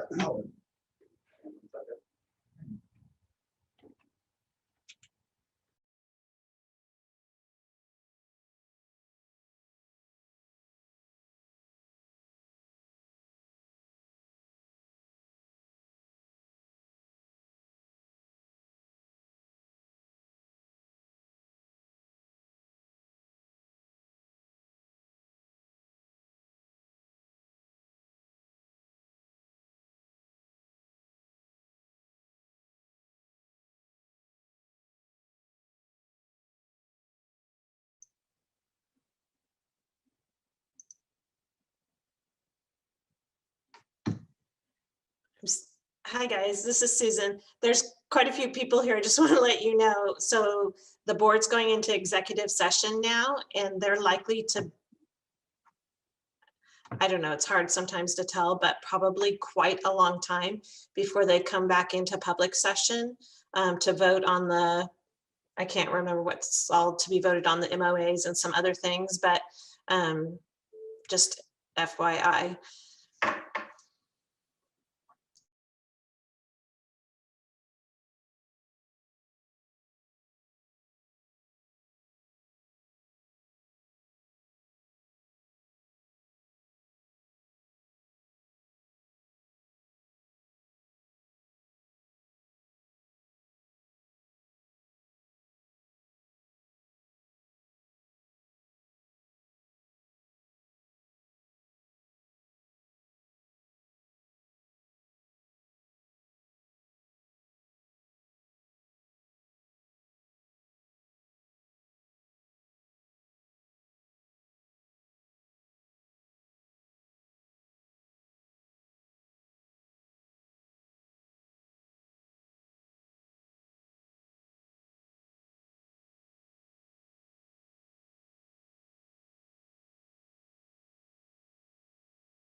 We can.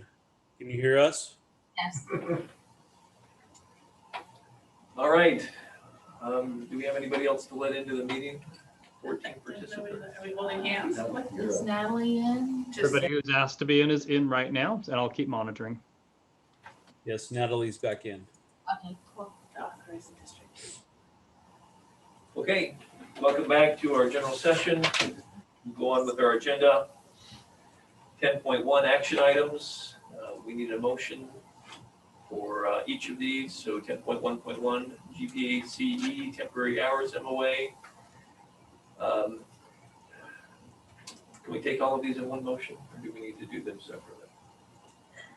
Mr. Chair, I move that we approve item 10.1.1, the GPACE temporary hours MOA, 1.2 GPSD Gladiola MOA, the 10.1.3 GPSD 1 and 2 full return MOA, the 10.1.4 K345 full return MOA, and 10.1.5 computer tech salary. Thank you. Motion. Second. Any further discussion? Tanya, can we have a roll call vote, please? Member De La Grange? Yes. Member Brownell? Yes. Board Chair Nelson? Yes. Member Coolman? Yes. Member Wilkins? Yes. Member Richardson? Yes. Okay, thank you. Have one other item, Cassie? I'd like to make a motion that the board authorizes the district to hire Bill Landis to investigate complaints against employees. Thank you. We have a motion. Do we have a second? Second. Any discussion? Tanya, can we have a roll call vote, please? Member De La Grange? And this is with regards to the iResolve, is that accurate? There are multiple complaints. Oh, okay. Yes. Member Brownell? Yes. Board Chair Nelson? Yes. Member Coolman? Yes. Member Wilkins? Yes. Member Richardson? Yes. Okay, thank you. Debbie? Under board reports, I should have mentioned congratulations to the girls soccer team for winning the SOC conference. I'm very proud of all the hard work through these trying times to triumph. Thank you. Okay, we will adjourn our meeting. Thank you, everyone, for joining. Early. So early.